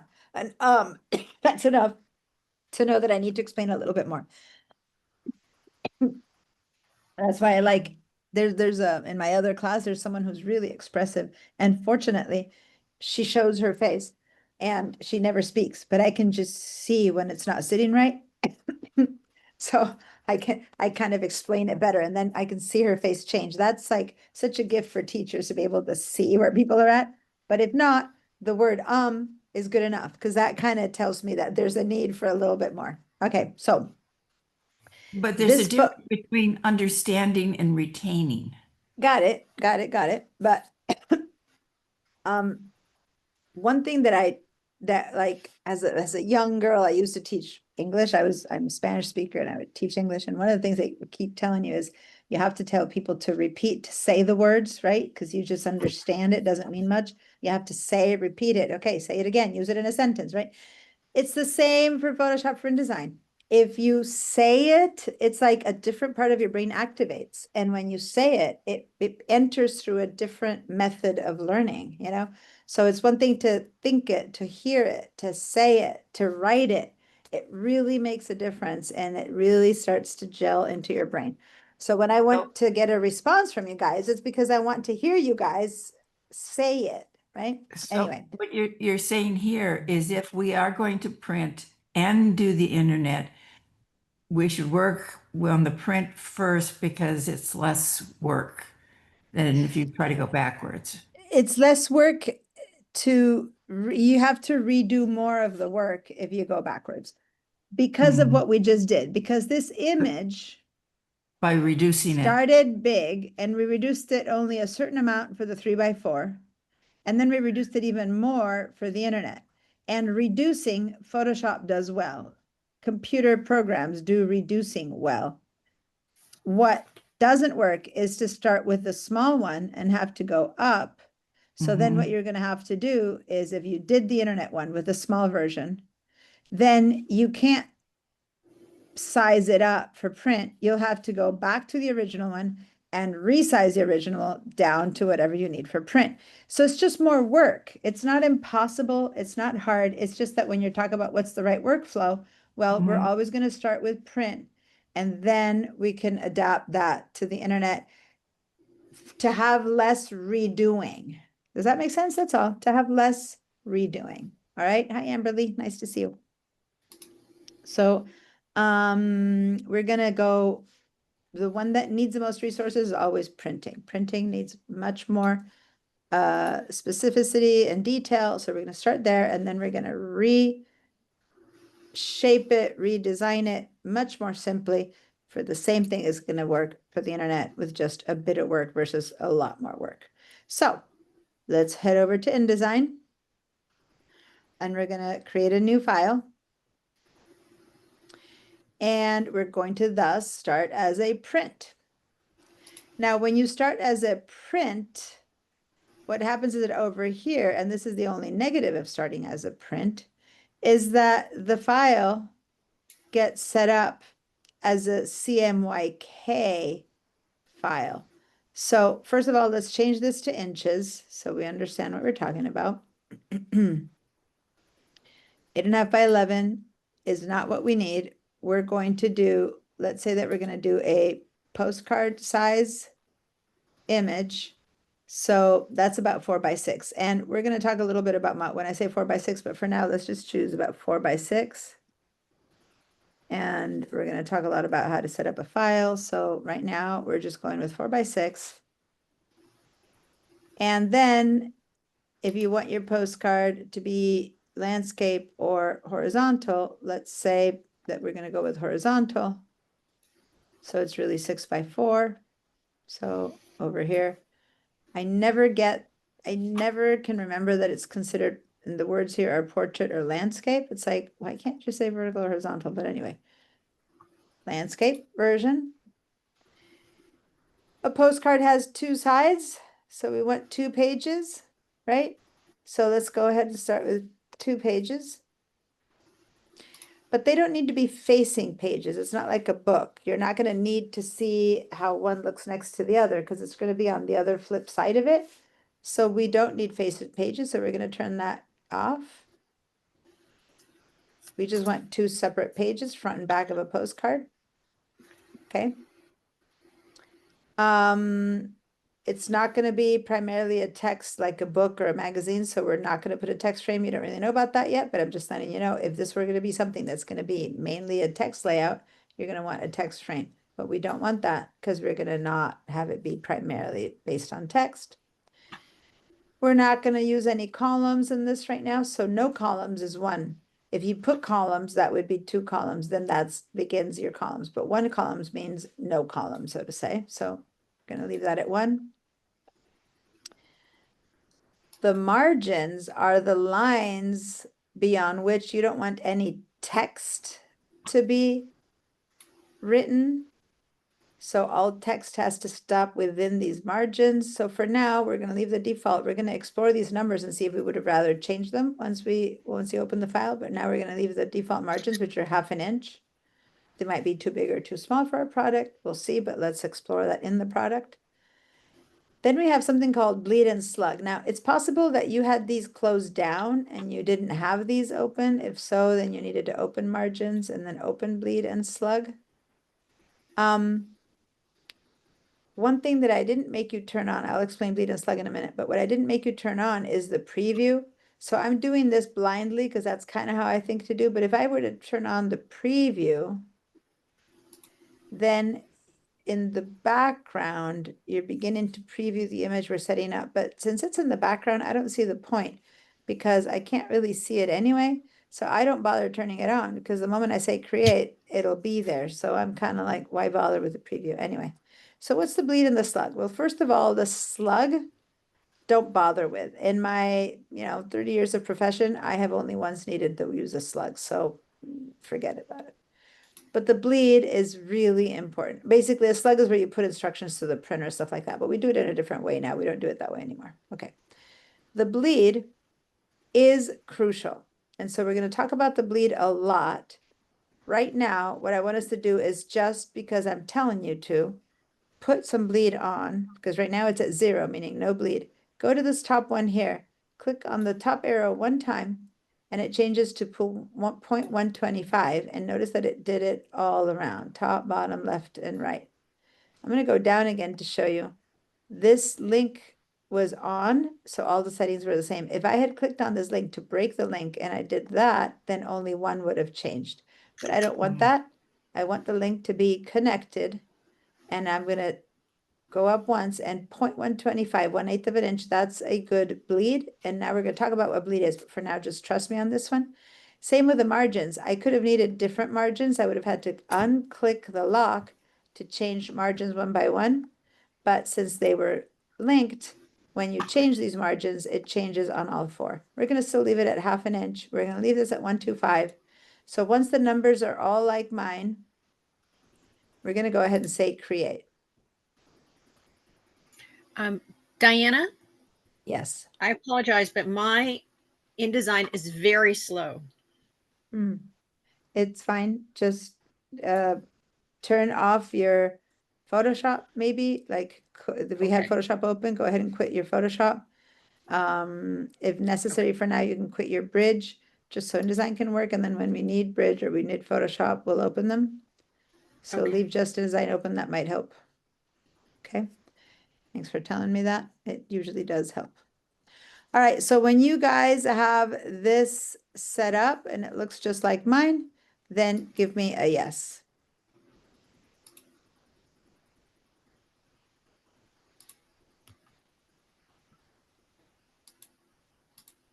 All right.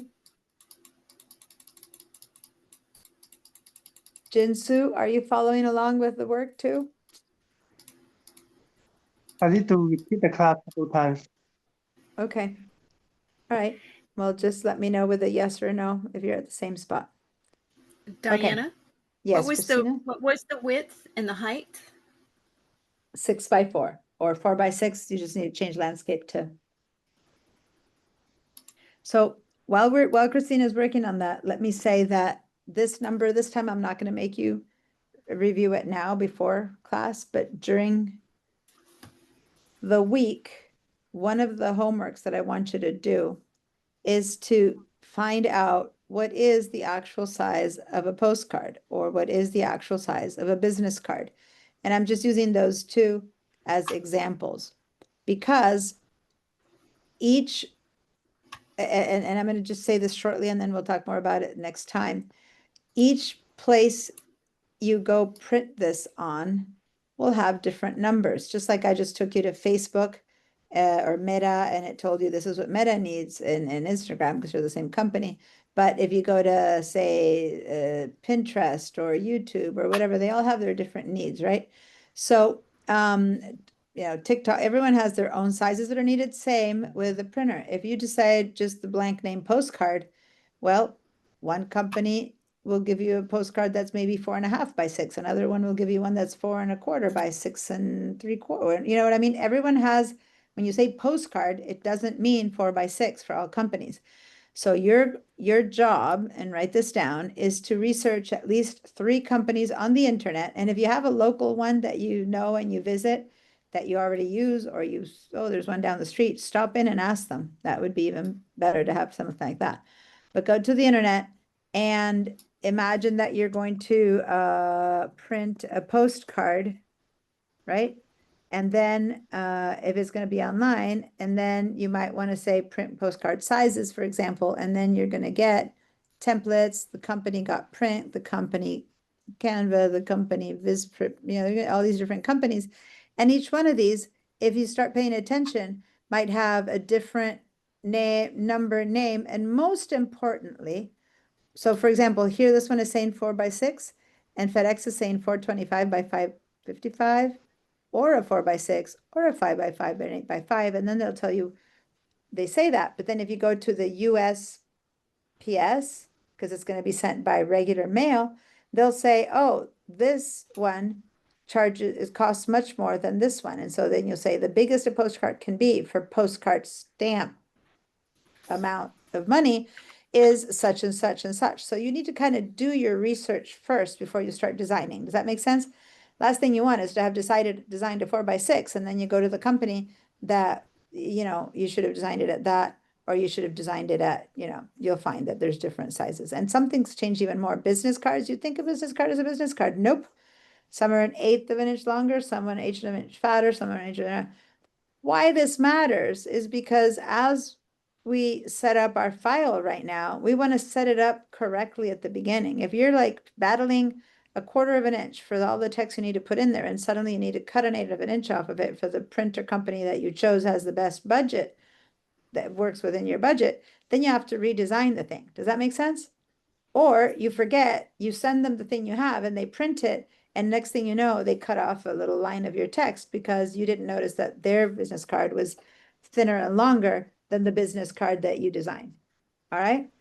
So we're just starting with something called 4 by 6 that's generic, but you need to always first, within the budget that you have, go to the different places and see if it fits. For example, I love Moo, for example, does a really good job and has some amazing stuff, but they're way more expensive than, say, Vistaprint. Well, actually, Vistaprint lately was cheap, way more expensive than FedEx. But you wouldn't know that unless you got in there and said, okay, for 1,000 business cards, 1 color, 2 color, right paper, whatever, comparative choices, then you go, whoa, Moo is $200 more outside of my budget. So then don't, et cetera, et cetera.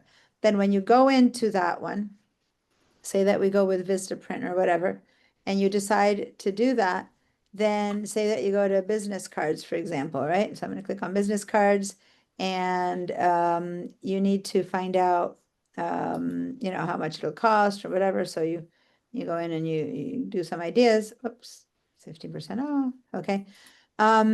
Then what you want to do is you want to find out, if that's what you choose, how you design it. So basically you say, okay, I want a design, say that you want to make your own. Where's the make your own? I haven't gone to Vistaprint. So say I want a standard card, right? And it's because see how you get to choose. It's going to be more expensive if you make it glossy or uncoated or matte, but you don't know until you try. Or is matte more expensive than standard? Well, you need to know. You can have corners, or are you going to make it circling? So say that we go with just standard. Then over here, they'll say, well, what paper stock do you want? The other day, my son made some, and when he received them, he was surprised they were so thin. He hadn't noticed that he could have chosen a thicker paper. So he saved some money, but they're like kind of flimsy. It's like, well, you're trying to sell your services. You can't be so flimsy anyway. So You select the paper you want. Do you want it glossy? Do you want it uncoated? Do you want it matte? Whatever. I'm just choosing the first one. Everywhere, anywhere, corners are standard. Quantity, how many? Choose a quantity. Usually the more, the cheaper. But if you don't need that many. So say that you choose 500, then you get a number that makes sense. And then you go, well, what if I gave corners, right? And what if I did that? Okay. And then over here, once you make those choices, they're going to have specs. Specs is specifications, and specs is what I want you guys to research on all of these companies. So I want you to go to the specs. And this is what you need to find out. You need to find out what's the full bleed, what's the document trim size, what's the safety area, and these names might be different for each company. So I want you guys to do screenshots of this stuff. And after today's class, you'll understand more what these means. You can download some templates for them, either in a PDF, a SVG, or an Illustrator file, a design instruction. You can say, well, what if I change this to vertical? Then what are the information? What's the information there? Oh, here comes Barbara. So your job is to do this research and find out if it's the right budget. You need to do this research on at least 3 places to see the differences between them, not because I need you to do busy work, but because I want you to understand that there is a difference. And what I'm going to say the names are going to be different names. One company is going to call it safety, one company is going to call it bleed area, one will call it mark area, but they are talking about the same thing. So I want you to come with this information under your belt to next week's class, okay? 3 places. Choose a product. Business cards product. I don't care what product you choose. Choose a product that you want to make. Maybe you want to make a calendar, and then research that in at least 3 different places and see if the specs are different for that product that you're choosing. Okay? All right. Got it? Hi, Barbara. Thanks for joining us. I was just giving some homework, which is to find out from different companies online. Let me go back out of Vistaprint to when I've made a choice on Google. You just write the card that you want, the business card that you want, the postcard, the wedding invitation, the whatever you're going to print, the small size poster, and then to research on 3 different companies, the distinctions between budgets, choices, and most importantly, specs. Because once you have the equivalent product that you want, the equivalent piece, each company will propose that you send it in a different format, in a different size, with a different bleed, with a different margin, and you need to see what the specs are. And once you choose the company that you're going to use, then you set up your InDesign template according to those specs. Okay. Oh, thank you.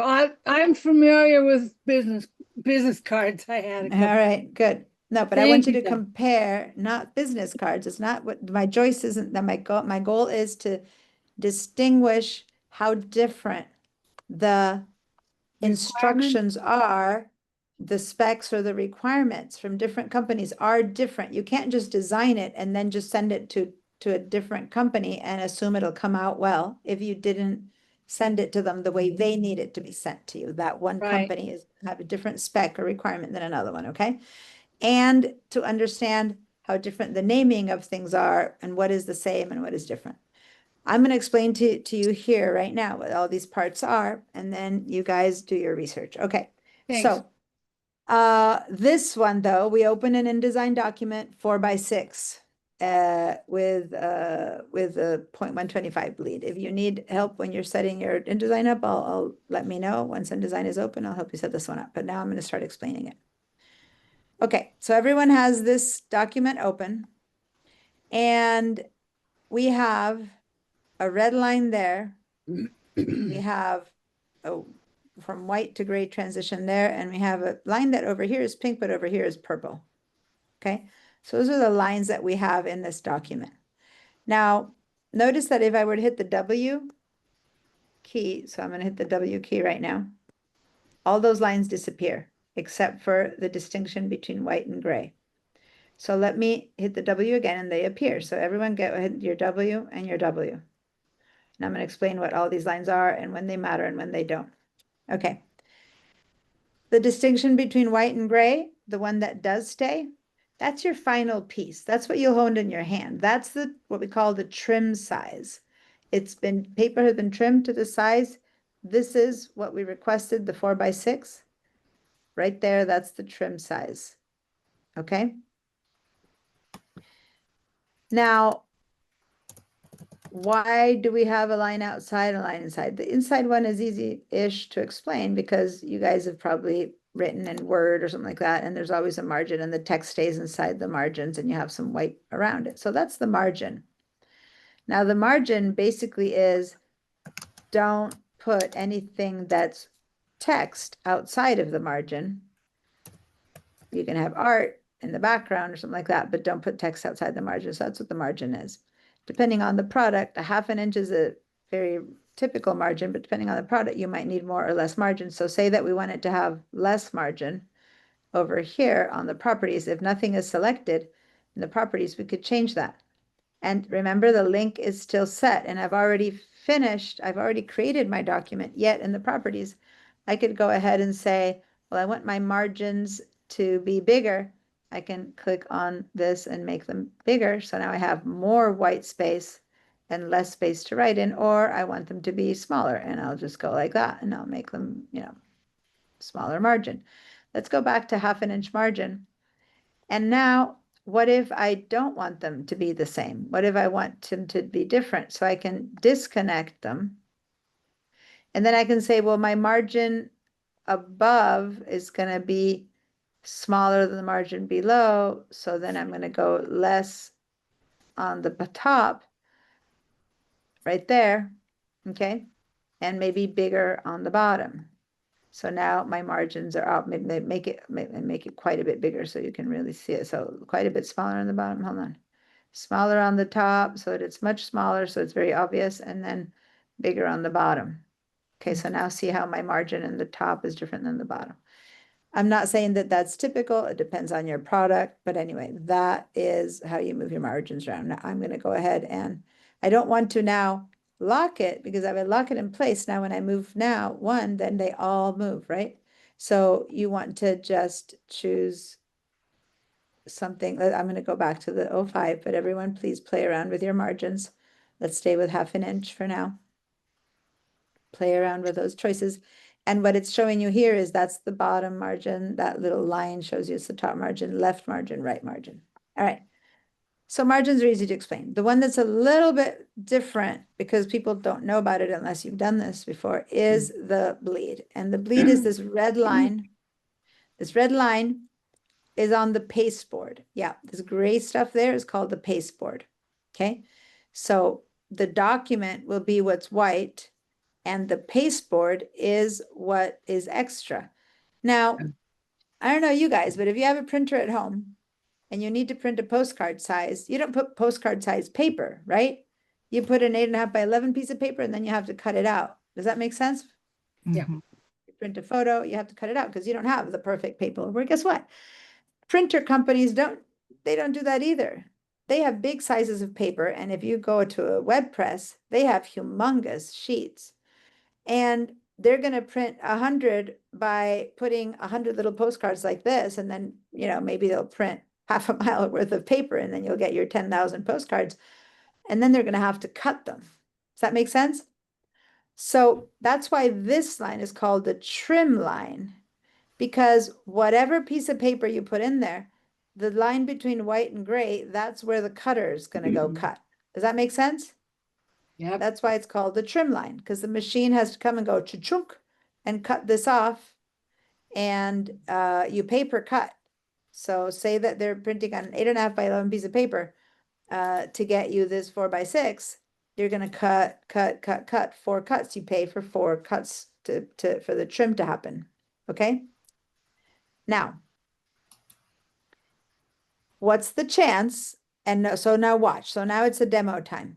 I'm going to go ahead and I'm going to say, and don't do this. This is just, it's a teaching moment. So don't do this. I'm making a box exactly the size that I want, 4x6. Let me fill it with, I don't know, with pink. Well, pink is very intense on our eyes. Let me go, maybe green is not so bad. Here, blue is better. Okay. So this is my whatever, business card, postcard. What am I making here? I'm making a business card. So this is my business, my postcard. 4x6 is a postcard. It's exactly the size that I want it to be, right? It's 4x6. My box is 4x6. I designed it. Let's assume it's beautiful. And I sent it to the printer. The machine is going to come and cut. What chance that the cut's going to be precise? It's a physical machine. It's actually a thing that goes to chunk and cuts maybe 90%. 100 pieces at a time. Yeah, I don't know the percentage, but I would say there's like, yeah, almost zero chance that the cut is going to happen exactly along this line, down to the absolute like Depends on who set 17th of an set the inch. machine up for the cuts. Exactly. They're tired, they've been working 8 hours, or they had a hard night last night and they're setting the machine up, and next thing you know, it's a 16th of an inch off. Well, guess what's going to happen? If this print right there, if I set it up to be exactly 4x6 and they mistake the cut doesn't get mistaken on both sides. Rather, they set up a 4x6, but it's off by, let's exaggerate, by 1/8 of an inch. So if that's how off the cutter is, right, then that means usually that's how off the cutter is on the other side. Does that make sense? Mhm. Anyway, so the whole Well, the point card is that to the if, left of it's going to be cut short too. so exactly, this much will be cut off of yours, but the paper will cut into the design over here. So you'll see less, the margins will be now off, because one will see how much more blue space there is here than this one now, right now, because I just moved it over a teensy bit. One side will end up with a white line, and the other side design will be cut off. If they make Diana? a tiny bit of a difference, yeah? Doesn't it also depend on how much paper they're actually cutting? Yeah, So if they when you cut, cut if they paper cut two feather? pieces, yeah, if they cut 2 pieces of paper, if they cut 200, because you're doing 200 postcards, trust me, they're going to do one trim. The machine's going to cut 200 at a time. And if the stack isn't well supported, maybe the top one is well cut, but by the bottom they go off by 1/8 of an inch. Then you have 1/8 of an inch of a line in the bottom ones, right? It all depends on the quality of the company, the plate. This is all conjecture, but it doesn't matter. Whenever I send things to a printer, the second time around for the same printer, the cut is going to be a bit different, and it's minute. If you do the right thing, it's not an issue, but you need to know this happens because you need to design this differently. If what you're designing right now is going to be, say, oh, sorry, I didn't mean to do that. If what you're designing is going to have a photo here inside, right, and some text inside, well, who cares? If they cut a little bit off there and a little bit on here, yeah, the side margins are going to be different, but usually it's off by 1/16 of an inch. And some people will definitely look at that and go, oh, I can see that. And others will be like, no, it's fine. That's typical like museum postcard with white around it and kind of stuff. That's fine. An ad that has, this is considered no bleed. It's fine. None of my color is going to bleed out of the image. So I just need to be careful to not put any text on the edges and stuff like that. But if my image is going to be colored all the way around, then the design that I need to do for the image has to be bigger. It has to be designed to the bleed size. Now let me change the color of this bleed because you're not seeing the bleed line. So let me go ahead and maybe I'll make it less opaque. There we go. No, that one's a hard. Let me make it yellow. There we go. Now you can see it. Ugh, yellow, so bright. Okay.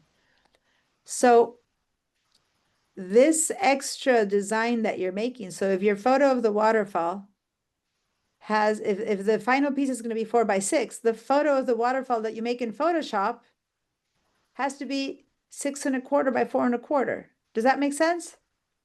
Your photo has to extend beyond the final print size. In this case, by a quarter of an inch, 1/8 on each side. So you're gonna end up having it be 1/8 of an inch bigger on all four sides. So if the final piece is 6x4, your Photoshop photograph that you're putting in here has to be 6 1/4 by 4 1/4. If you understand the reason why, it's because when the trimmer comes in here to cut, they can go off by a little bit that way or off by a little bit this way, and either way, they'll still have image. You won't end up with white paper. They can be off either way, and they can be off. This is a safety margin, so they can be off this much to the right side as this much off to the left side. So you don't want to have anything important in your photograph, like faces that need to be for sure in there. It's a group picture. You don't want to put one of the humans in the group picture over here to have his face cut off, right? But if it's a jungle and it's one more tree and the leaves are gonna, it's okay, it's fine. If they cut off this much because they really made a mistake, then they're gonna be in this much over there. If they only went by a little bit off, then they're gonna be a little bit off there and your image will still be fine. So this piece ends up on the floor. It's basically they cut right here and this ends up on the floor, okay? A lot of recycled things get made.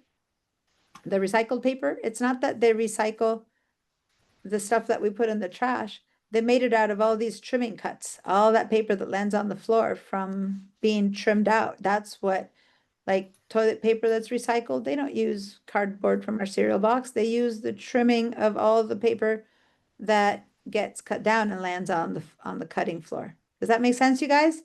Yeah. That has a little bit of ink and then it's white and you're avoiding. So this is the bleed. This is the bleed mark, and this is considered a design that has bleed because you need to make sure that the final piece has color all the way around. Okay. Now, the only negative of being here at my mom's house, I notice, is that all my samples aren't here. There's a magazine right here.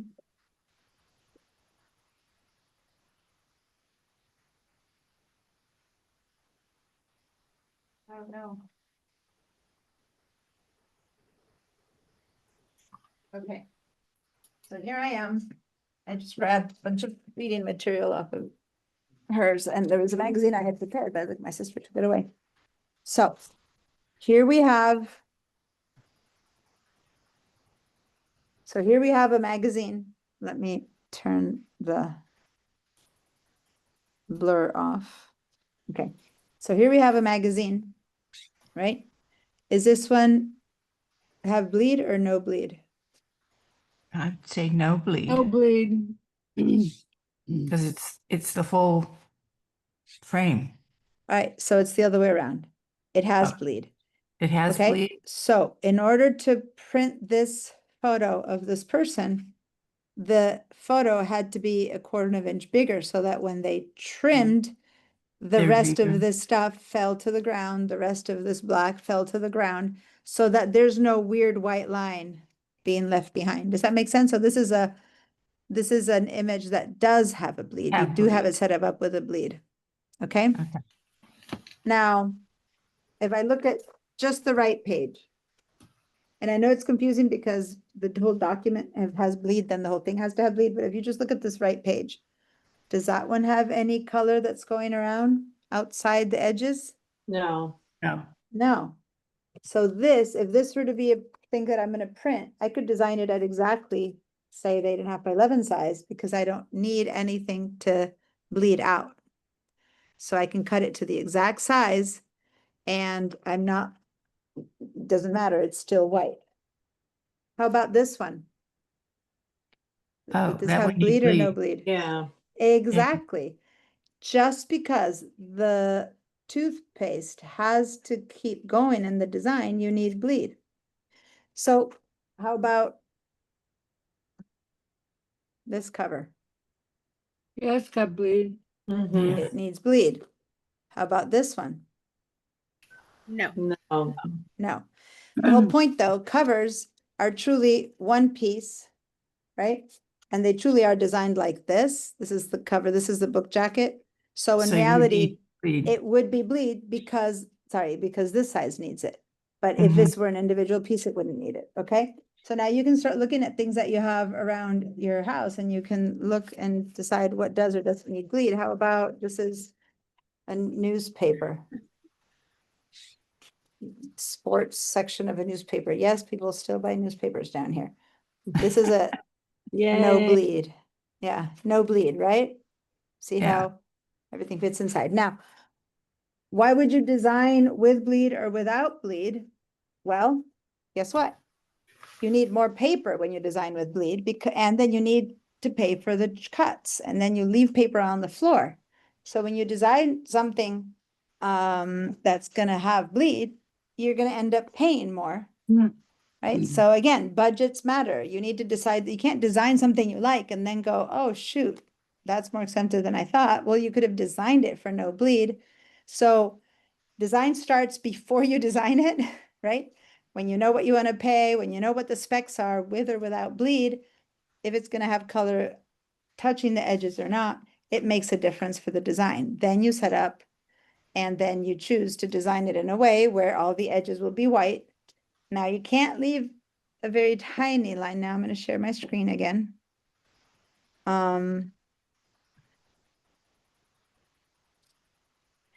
You can't say, okay, then I want to go cheaper, so I will design something that has no bleed, so I'm going to leave it right inside of the edges, right? And I just won't include bleed. You can't do that because the chance that this edge won't be cut a little bit in won't mean that then this design will end up looking as if it was like that and like that, right? So suddenly your whole design looks kind of off. Does that make sense? Yeah. Mhm. So if you're not going to go with bleed, you definitely have to give it enough of a margin that there's a bit of space for that to not be a problem. So the photo is going to be in there. So if you're a little bit in or a little bit out, visually it won't. I mean, rarely do they make as much as a whole eighth of an inch mistake, although they do. But usually more 1/16 of an inch. And a 1/16 of an inch in a tiny margin, you can tell. But in a bigger margin, it's okay. Does that make sense, you guys? Yeah. Rebecca, your hand is up. How did you switch back and forth to your properties so quickly? I've got properties, but I don't Okay, have, so I've if got you that one. have nothing to select, like now there's nothing on this image, the Uh-huh. properties are right there. But Yeah. when I had a box, then the properties that it's showing me are the properties of the box. This here, clicking here is the properties of the business. So, but the property is always there. Unless your properties are hiding under something else, do you have a different layout? No, I Properties are don't always have there. anything selected, so that's proper. But I also don't see where I made my bleeds before. Okay, we made the bleeds when we created the document, when we did this portion, that's where we Right. set up the bleed, okay?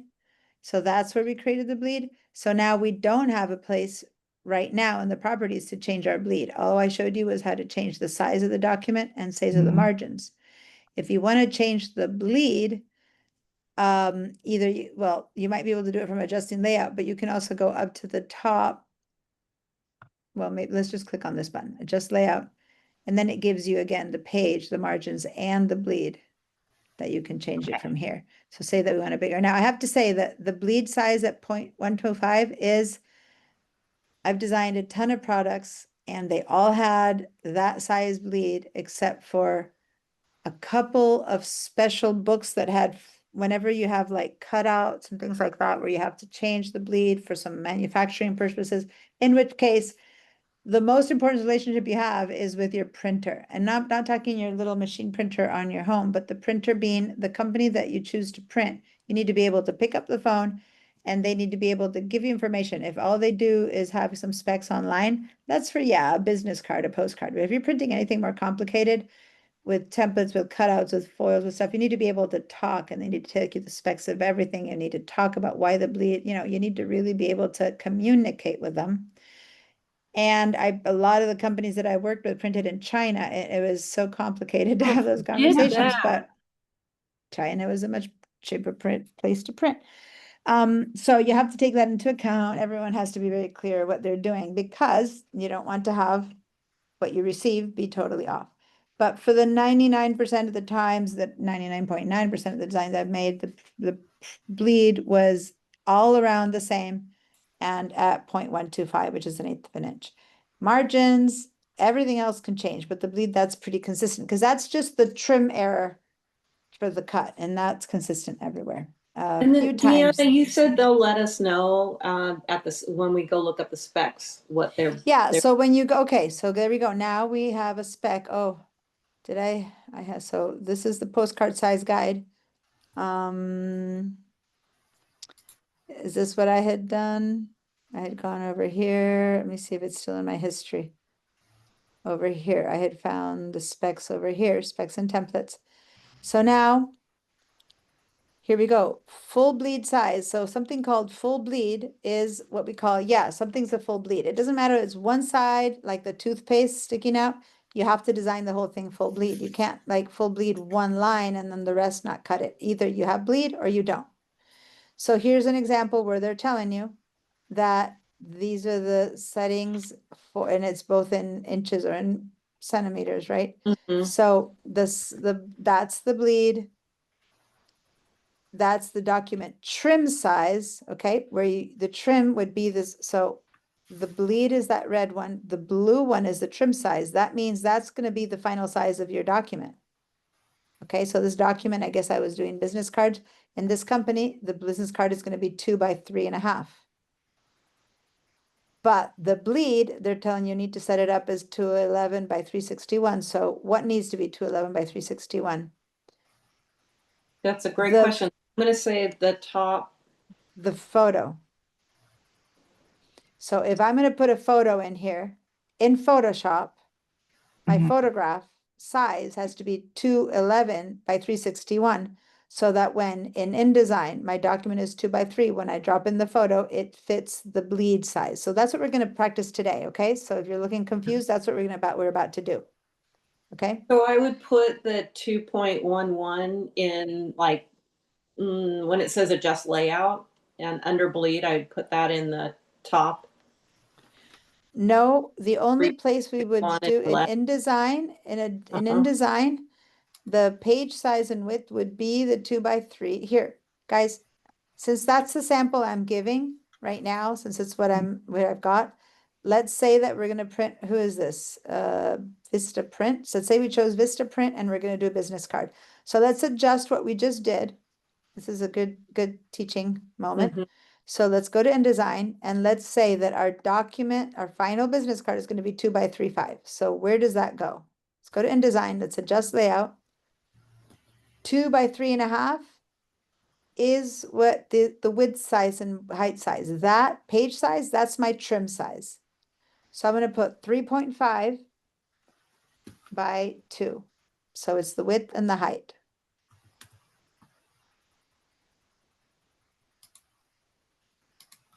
Okay. In Now, landscape. that, yeah, 3.5 by 2.5. Now, we could decide to do a postcard, a business card that's up, but let's just stay with that. Let me So pull up. Diana, you're not using the exact numbers, correct? Yes, You're I just am. using- No, I am. Watch. Because wasn't It's it telling me. 2.11? No. Stop. Please listen. Okay. Document trim size is 2 by 3.5. Trim size is what I'm going to receive in my hands. This final piece will be a 2 by 3.5. This is the business card size. That number is my document size. So like if I had said file new, right? So say, let me cancel this. If I were saying file new, now we're adjusting it. But if I had said file new, and over here, we were choosing the size, that's what goes in here. 3.5 by 2. By 2. That number that we put at the front, top, that is the final thing that I will hold in my hands. The bleed is bigger. Okay? That 211 by 3, whatever, that's bigger than what I'm going to hold in my hands. So that's why I need to add some bleed size. So when we say adjust layout here, It's the size of the document that's going to be 3.5 by 2. Mhm. And now I'm not worrying about margins right now anymore. I'm going to go to the bleed size. Now, you tell me, can you see my calculator? I just pulled up a calculator. Mhm. No, let me reshare my screen. Let me stop my share and reshare my screen.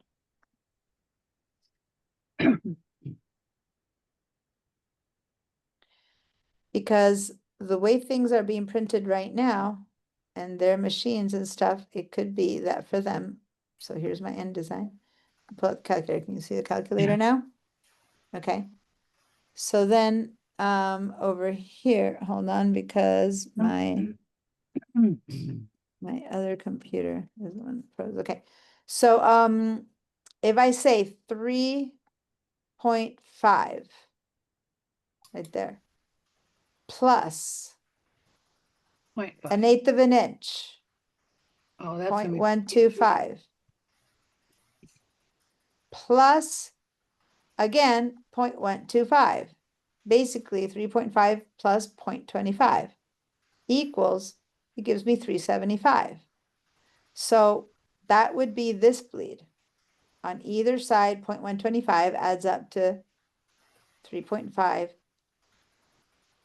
plus Yeah, right. quarter gives me 375. So if So I we're- set it we're- up this way, hold on, if I set it up this way, right? If I say 0.25 bleed, which is what I told you is the norm, right? And I say, okay, just bear with me, please listen to me. If I say okay to that, right? Which is what I said is the norm, 0.125. So here's my business card with a, now since it's much smaller, the margin is huge and the bleed looks huge, but it's the same proportionally. That is not what Vistaprint is asking me for. Vistaprint did not ask me for 375. They asked for 361. They asked for less bleed. See that? So they basically said 3.5 is the final size, give me 3.61. So they're asking for just a little bit more bleed because you need to divide that extra bit in two. Half goes here and half goes there. So they're asking for very little bleed. Does that make sense? 1.1. So let me see, 361, 3.61 0.11 over. minus 3.5 is 0.11 divided by 2. They're asking for a 0.055 500 bleed, of an inch. which I don't know They're how they good. well, I mean, these are digital printers, they're a bit different. And the whole point is that here, I am telling you from years of experience in the market that 0.125 is the normal bleed, and already going to Vistaprint, nope, that's not the right bleed number. And if you go to FedEx, they have a different bleed number. And if you go to, Moo, they have a different bleed number because their machines are set up in such a way. So I can't just set it up the way I think is the default and hope that it works. Does that make sense? Yes. And it'll change my design if this is what I do, then if what I do next. So that's why I said you got to do your research. It wasn't just to give you busy work. Mhm. Now, Okay, it can you happened to me that I was in a hurry and I had to get some prints. I had to get some business cards in 4 days, or for example. And I think the fastest one was FedEx, and this happened many years ago. So I designed one for FedEx, sent it to them. And then I only got a small number because it was an emergency situation. I think it was an invitation. I don't remember what it was. And then I had to do the same design and send it to another printer that was going to do a higher quality paper, higher everest, and they were going to take 2 weeks, for example. And I had to readjust the bleed for their specs. I couldn't have sent them the same thing and said, okay, here, FedEx, print this one, and whatever the other company was, print this, say it was Moo, print this one with the same design. No, I had to actually reset the bleed for the second one to send it off to them for the second design so that it would print exactly the way I wanted it. Does that make sense? The bleed is the big question. So if I were to go now, I'll let you guys do it, but go and look at the specs for other companies and you'll see that it'll probably be different than this. Now, before I leave this number, I want to explain that I don't see the word margin area margin anywhere. Do you see the margin there? I don't see the margin in it. What they have is full bleed size, document trim type, and they call it safety area. The safety area is the alternate bleed. It's the internal bleed because they know that the trim can go off by this much or off by that much. So it's like an equivalent amount of space that you leave so that if it goes off in that direction, then over here it'll cut there. And if the print goes off in that direction, then over here it'll cut there. So that's that internal safety area. That's not a margin though. It's not like you can write your text up to here. It's Right. the counterpart of the bleed. Does that make sense? Safety zone. Oh, that's what they call it, safety They call area. it safety area, right? But different companies call it different things, and I don't want to go look up another one, but other areas have, they have different names. Each name has a different thing, but basically these three lines are trim size is what you'll have in your hand. Bleed is the extra that you need to make your art. So if my Photoshop has to be dropped into here, my art has to be the bleed size, the full bleed size. And we're going to practice that one. And this is your brain has to know that the opposite from the bleed. And if you want to set it up, you set it up. Then we go to InDesign and we set up another line there. But that one we would usually do with guides. We would set up a guide over here. That's the counterpart of the trim. So we'd set up a guide. And right now I'm doing it without numbers, but that is equivalent to that. And you know that that the cut could go bad as much that way or that way. So what that means is you don't want to ever, here, let me bring two more. And again, I'm not doing them with numbers right now. I'm just dropping them off. So this is the layout. And if I do some text right now and say that I do text that goes from here to there, and I'm just gonna fill it with sample text for a second. Fill with placeholder text. So if this is what I designed, watch, without the lines, well, I should have, hold on, You let have me to make move that box a everything bit in. bigger. 1 second. Let me make, I'll say that this is my design and I fill it with placeholder text. Where's my, oh, I didn't do a frame, text frame, sorry. Give me just 2 seconds and I'll explain what I'm doing. Right now, I want you guys to understand it, not to know how to do it. I want to understand the concept. So I look at this design without all the lines, and let me make the font a little bit bigger. No, bigger, not smaller. Going the wrong way. So I look at this design, and it looks good. I mean, I look at this, and it looks like I have enough space all around. It looks good, right? I mean, as far as safety, it kind of looks like I don't have text on the edges, so life is good. But that's because I hid my markers, my lines, the ones that I needed to be careful with. So what these markers are was that's my bleed, and this is my safety area that they called it, the safety trim. So what happens is that, what if the machine cuts like right in there, right? Like it goes to the edge of the mistake, like it really does cut wrong. Then what's going to happen? So it really uses the full bleed that they give you. Then when you get the piece, your text will be there. Does that make sense? Yep. And then you'll have a bunch of empty space there. Or if the mistake they made was at the bottom, your text will be there, and that'll be weird. So you can't design to the edge of those safety areas, because what they're saying is we have the right, by telling you that that's our safety margin, we have the right to make the mistake to cut all the way to there. So you shouldn't design your text all the way to there. I'm going to put on the W again, which is what I did here. Here I decided to go right to the edge of what they said was safe, right? But if they do make a mistake and cut all the way to there, which is why they give you that bleed size, then you're still in trouble. So that's why we have the margin. We set ourselves a margin. And in this case, the margin is 1/2 inch. So 1 inch for a tiny business card. So it's huge, but we set ourselves our own margin. And that's what a margin is. Okay. So in this case, it's a humongous margin. If that's the margin that we set, that's a box that if this is the margin that we set internally, What we're doing is we're giving them bleed, internal error, and then my own space, so that if the worst mistake they make is cutting over there, then my image will look like that, which is, I hope it won't happen, but it's better than if it's like that.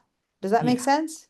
Mhm. So the margin that we're setting is our safety from their safety area, so to say. Your margin has to be smaller than what, if they gave you this much space, which is double the bleed.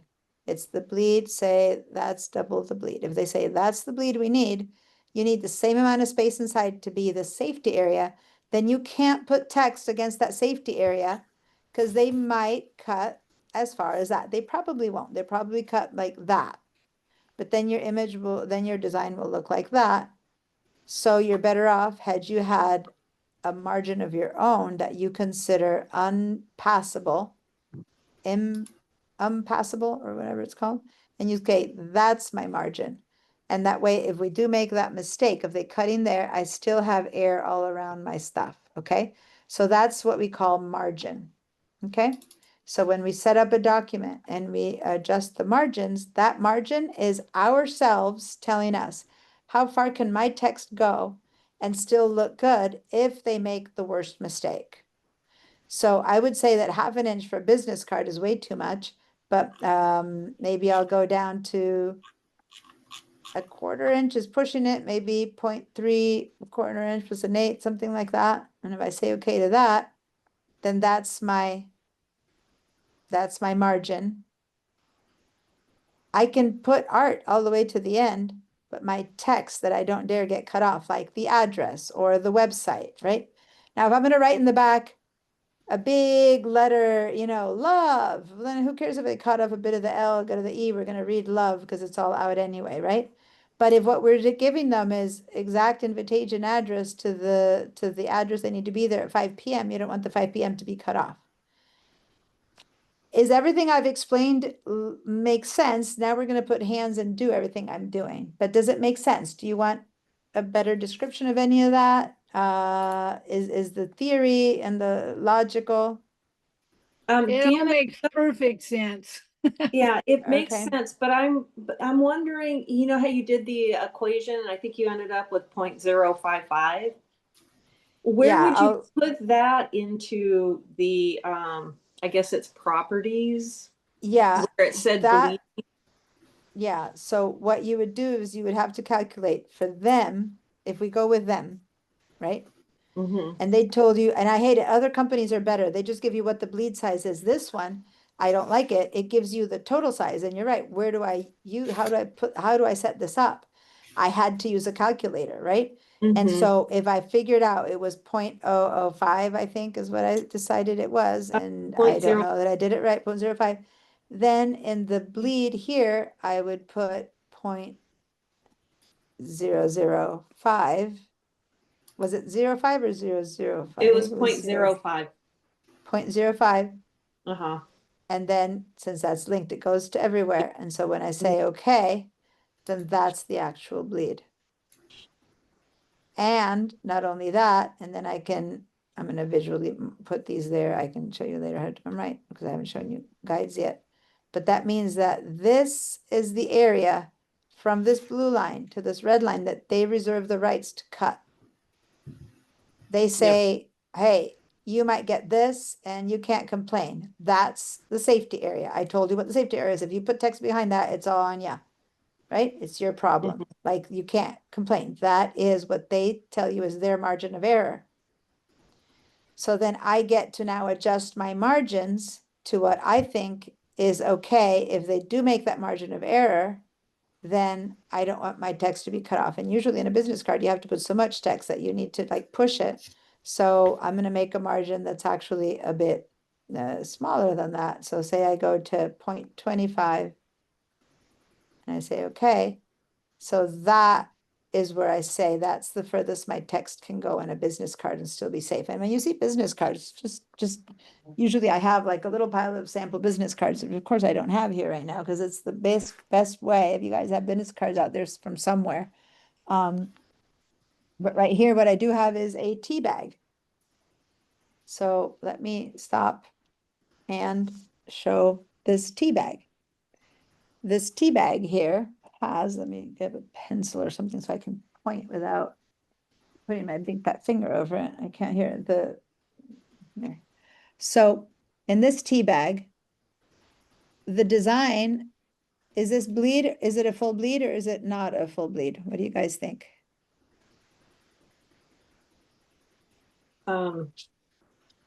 There's color at the very base of it, so Yeah, that's that's what I was, bleed. Yeah, and if I turn it around, it continues from here, Yeah. right? So here's the thing about this tea bag, and you don't need to know a lot about packaging, but in fact, they give it the aspect of full bleed, but this is not a full bleed because the way this is printed, it's one long strip where Mhm. if you look at the color is inside. They have this color here not going to the edge bleed, and it's one folded over piece of paper that continues, right? But Yep. I assure you that the person who designed it so that this in the front was at the same height as this. And you see already printer error? Mhm. Look Yep. at how much taller it ended up here and lower here. And if I grab a different bag, I'm sure that there's less of that printer error. It depends, you know, a run of 1,000 on a good one, they probably have the orange hitting right there on both back and front. Does that make sense? That's an Yes. Yep. example of a long thing designed with no bleed. None of the color touches the edges except for this one. And then they just folded it and crimped it, right? So the design has no bleed, but it wasn't cut correctly so that when you do join them, the orange bit is off a little bit, right? And I just grabbed the first thing I saw, but the cutting off of the trim is a typical thing that happens. I always have my husband's business cards next to me because I print them occasionally, and each time I print them, I compare them, and they're just off by the slightest tad. But and you see, everyone is a tiny. So if your design is safe, you're okay if it's off by a tiniest tad. But if they had designed this a bit closer to the edge, if they didn't have a safety margin, then they might have ended up cutting it off there and having a lot of white there. This is probably within their safety margin. Does that make sense, you guys? Yep. And that's But really good. yeah, so you got to be careful with that, okay? Now, when I said there's no bleed, there's this weird little black thing here, but I don't know what that is. And in fact, on this side, there's like just a little tiny black bleed, so it kind of looks like a mistake, but it's more like where they have a cut, like a little thing where you would tear off. So that is also on the paper too. So, but anyway, you guys get the idea, right? This is Mhm. technically a no bleed that looks like a bleed. So you can get intelligent in your designs. And when you do invitations and you have art that goes from the front to the back and all that, but just leave some area around it, then that's a no bleed and it's cheaper. But even if it's a no bleed, you need to take into account their safety area and the margin. So notice that none of the text is anywhere near that safety area because you don't want to cut off what matters. There's more text in here. All the text has a margin and it doesn't go further than that or further than that or further than that, you know, like there's an area within which they put the text because you need that information. Got it? Start looking at packaging, guys. The moment you pick up packaging, you immediately start seeing these things. I just grabbed this because it was sitting next to me and there it is. There's a trim error. Some things get cut too close, too far. Typical, here's this is a little like cheapo notebook. And if you look at this, so it's printed with zero money.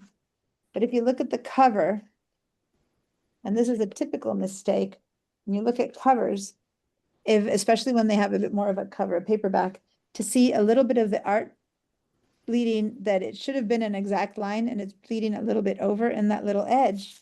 Oh, I hope my mom didn't need those markers to be in any place. But let me see.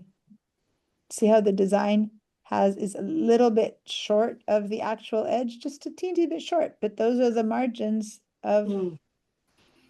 like over there, see how it doesn't get completely to the edge?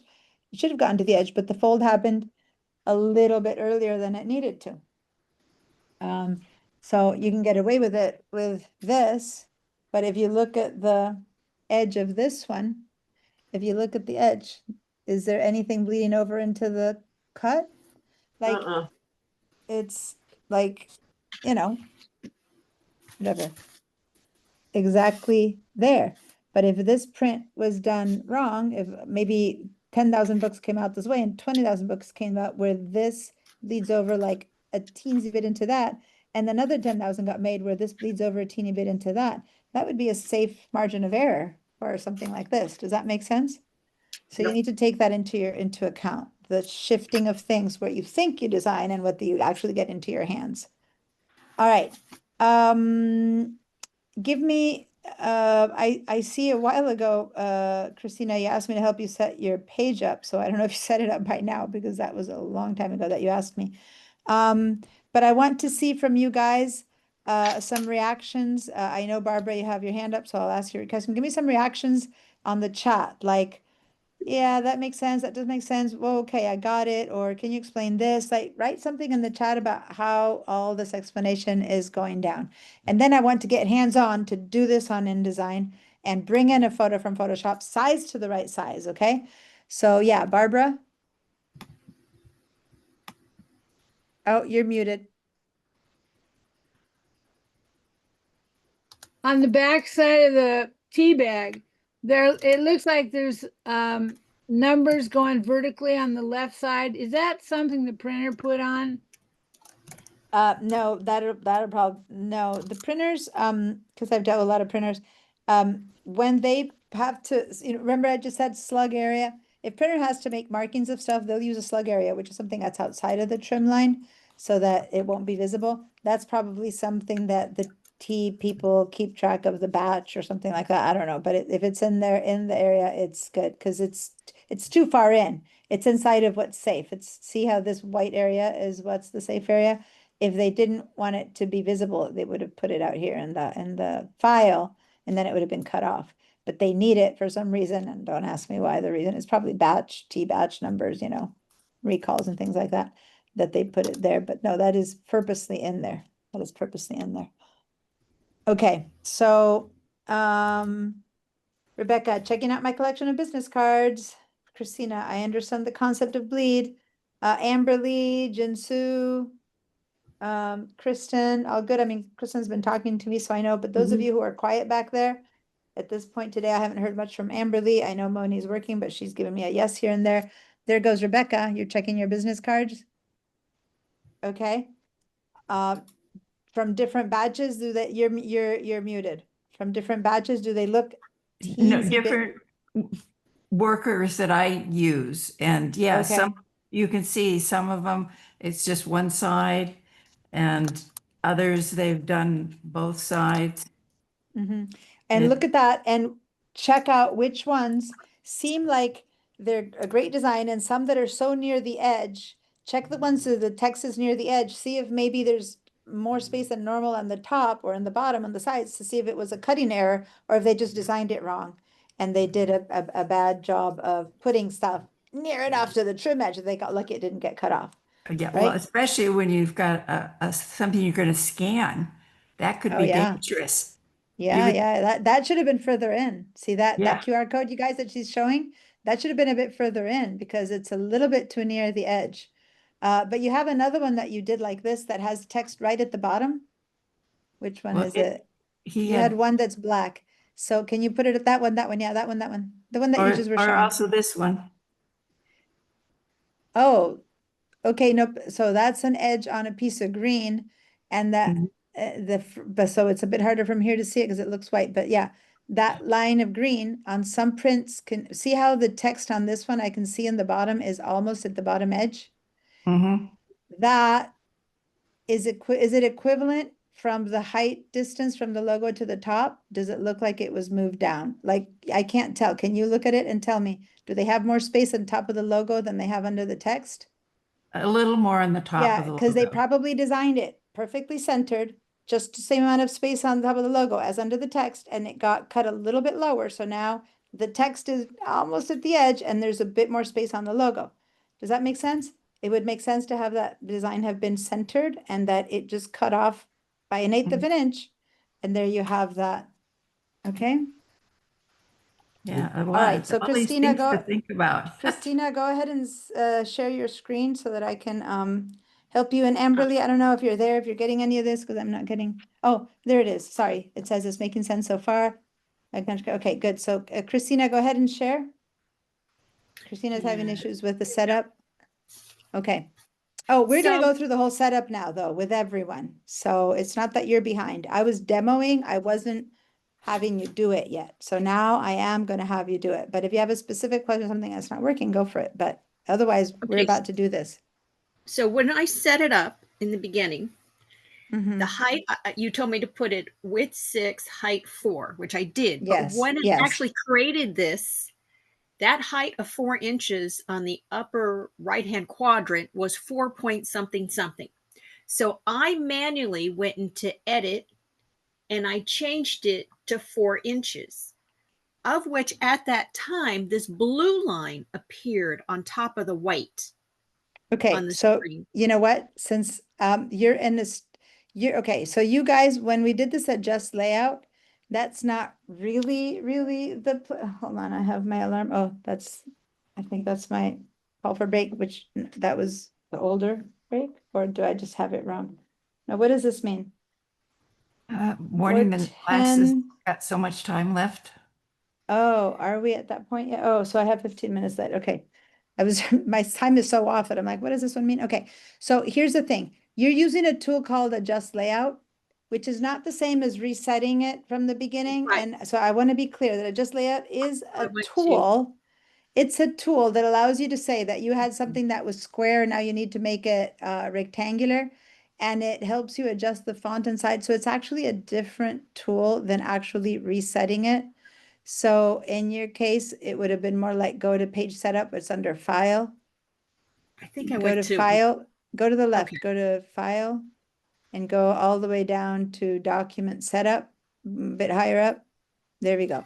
This is where you should have gone, but that blue thing is part of the adjust layout. It's showing you the layout from before and after, okay?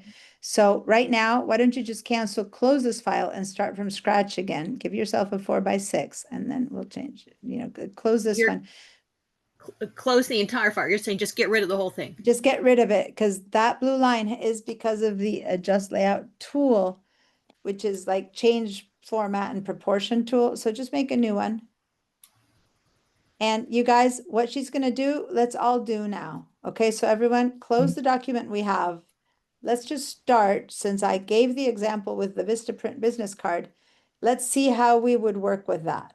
So you go ahead and do it in front, and everyone, please do it on your own computer. Let's go to units and let's say inches. So this is the problem. My computer keeps freezing.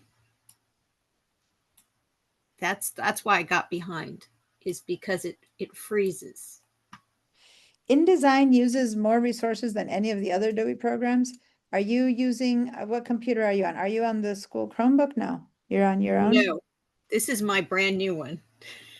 All right, so And- just to see, I'm looking at your computer and I see that you have this open, which is it like a snipping tool or something?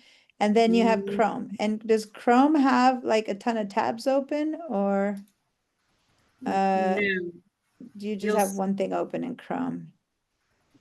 I just Go to- have the email, Gmail. Because people think, you know, oh, it's just Chrome, but if you have like 10 tabs open, that's taking a lot of space. So you have 1, 2, 3, What 4, happened 5 right now? tabs. It just happened. Oh, because you're sharing the screen and it's kind of like when you put a mirror in front of a mirror and we're doing infinity. It's a weird Zoom effect. So yeah, the thing about a new computer, guys, and I Here we don't go. know what computer you have.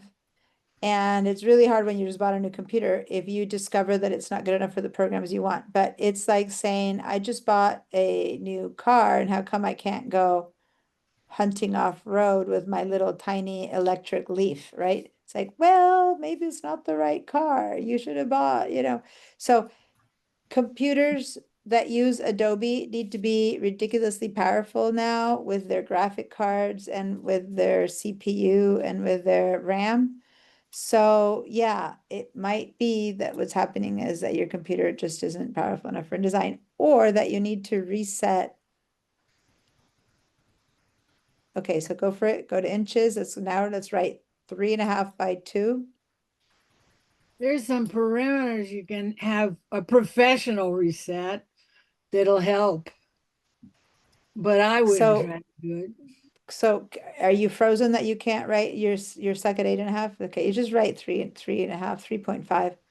You can go down little by little, or you can just write 3.5, 3.5 if it lets you. Yeah, so 3.5. 3.5. So everyone, let's make a 3.5 by 2 document, print document, okay? By 2. And then I need to do the calculations again. I have to admit, I did it so quickly. I want to make sure that I got them right. So they said that we need to do 3.61 was the bleed.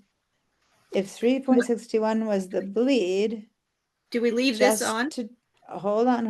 No, we take off the facing pages and we make 2 pages. So number 2 for pages, and unclick. That might take a second to react. Unclick that. So I'm just wanting to make sure that my 3.61 minus 3.5. Yeah, that was 0.11, which then divided by 2 is 0.55 bleed, at least on the right side and the outside. Okay. Point I need to zero. talk by that. See how in the, go ahead and two pages. We want 2 pages. But I'm not sure if yours is frozen and it's not doing it. Okay, now you need to unclick the facing pages. Okay. Now at the bleed, we're gonna choose margin later, but at the bleed, left and right, because I just calculated the 3.5 is 0.055. But let me recalculate what they say, and I'm looking at the numbers to make sure that it's the same top and bottom. They say 211. Yes, it's 0.055 all over. So let's just put 0.055 and it'll be all over. Yeah, 0.0. So go into the bleed and choose one of them. It doesn't matter which. Click into it and change it to point. And you're gonna have to write it because it's a non-standard one, so it won't, your arrows won't take you to that number. So you need to Yeah, write well- it. Frozen again. It's, yeah. We'll give it a What were the- minute and let's stop sharing. I'll share mine because you're having issues, and on Zoom, it's even harder. I'll keep sharing it with mine. What Okay, were the margins again? yeah, let me just share mine because, but I don't want to just do the calculations for you guys. I want you guys to understand what we're doing. Mhm. First of all, since I was helping her, I wasn't doing it. So 3.5 Right. by 2. Okay, Mhm. so that's my outside size. That's what they said, 2 by 3.5. Now, if the full bleed is 211, that means that they're adding 0.11, right? And that's the size of the bleed. But since it needs to be on both top side, left and right, it's half of that. So that's why I did in a calculator, I said, okay, 0.11 divided by 2. Does that make sense? Mhm. Now, why do you divide by 2?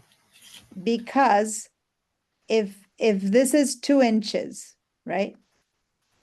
Let me put some color. If this is 2 inches from here to there, and the blue line is 2 inches, right? But the final bleed side is 211, that means that a little bit of that's going to go there and a little bit it's going to go there, right?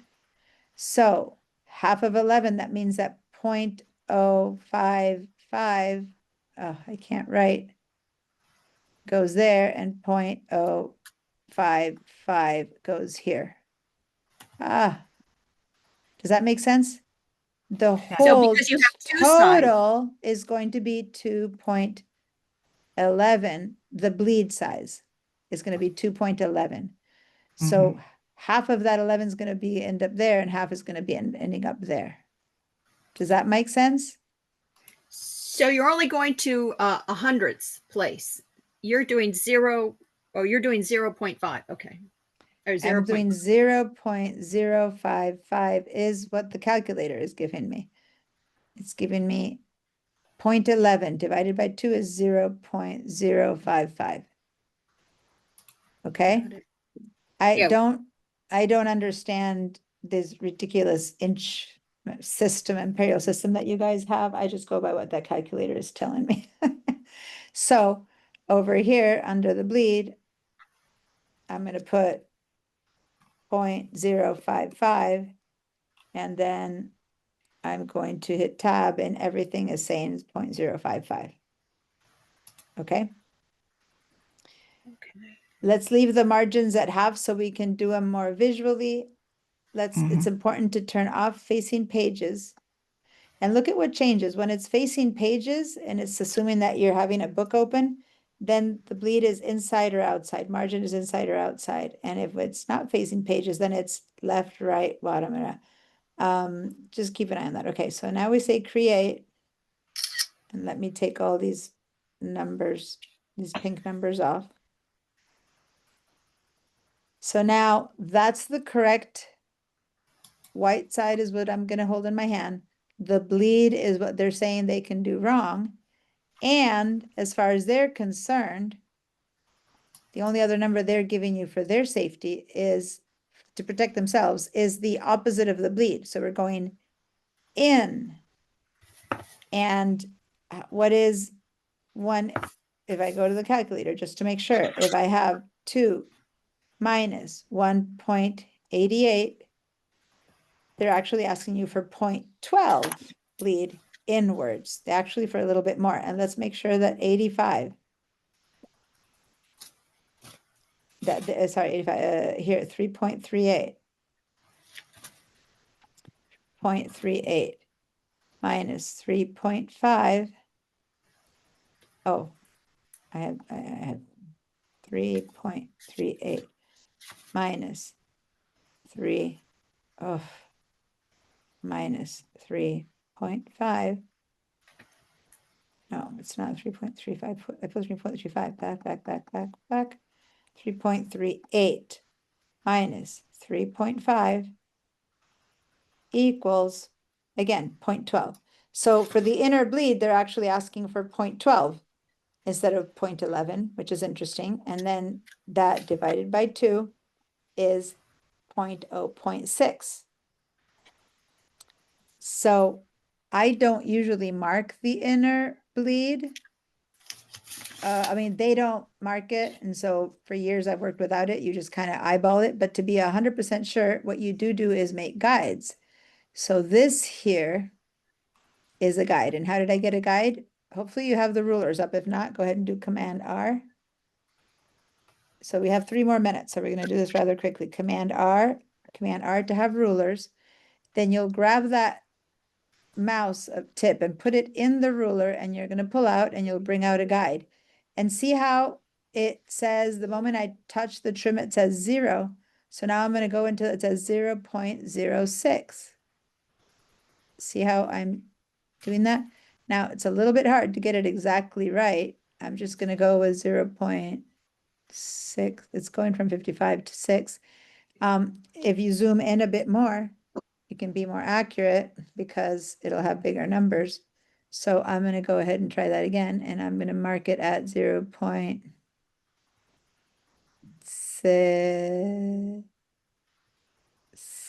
There. See that? I let go. Now, do you need to do that or can you do it by numbers? In this case, you can probably do it by numbers, right?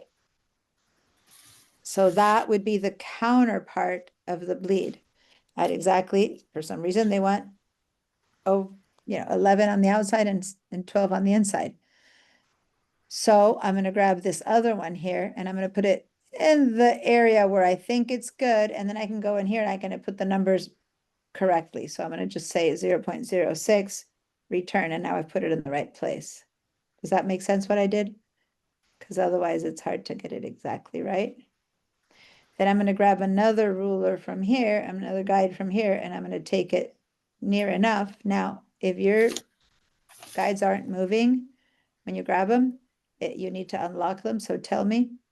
But over here, it's a little bit harder because I'm gonna have to calculate backwards, right? What's the 3.5 minus 0.12? And so again, eyeballing could be enough, but just in case, I'm gonna say 3.5 minus 0.06 is 3.44. So now I can go over here and write 3.44. I'm not a mathematical person, so I do these things by eyes usually, because if it's 3.44 or 3.45, it's not a big of a difference. I just need to know to keep away from that zone. Right? But I'm Diana, showing didn't it you put to a you. Y in? Didn't that? Didn't you have a Y in that Y field? Yeah, yeah, was she blank. did. Mm-hmm. And now the X field, Yeah, because before I was going parallel. Now I'm going vertical. So it's the X number that matters. so you're I think saying every it's- time you click on a cell, it blackens out all the other numbers. It's given me the right one I need. I pulled it out by hand, right? So I pull one out that's sideways and it's giving me a certain Y size. When I pull it out vertical, it's giving me an X size. Okay? You know, the axis, Y, X, and Y. Right, but we're just looking at the upper right hand quadrant. That's what we're looking at. I'm just going to say that I never do that by exact numbers. These kind of things, once you set one up, the two bottom ones that need to be recalculated, I just eyeball them. And that's just me, and I left one hanging out here. Because it doesn't make sense. This is When you just go a from the protective top, you area. get your number, and from the bottom, it's a whole nother number. Yeah, then you have to go to the total of 2 minus 0.06, which gives you a number, and it's okay if you just put something that's off by a 18th of a 16th of whatever, it doesn't matter. That is clearly the same. Does that make sense? So once you have one by the numbers, which is easy, we put the first two by choosing the 006, 005, the other two you can just eyeball. And when you're done, you've got this. And class has been over for a minute, so I just want to make sure that you got to this. Yep. And then we're going to save this. We're going to do Command S.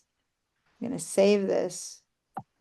We're going to call this one business card, and then we're going to go Vista print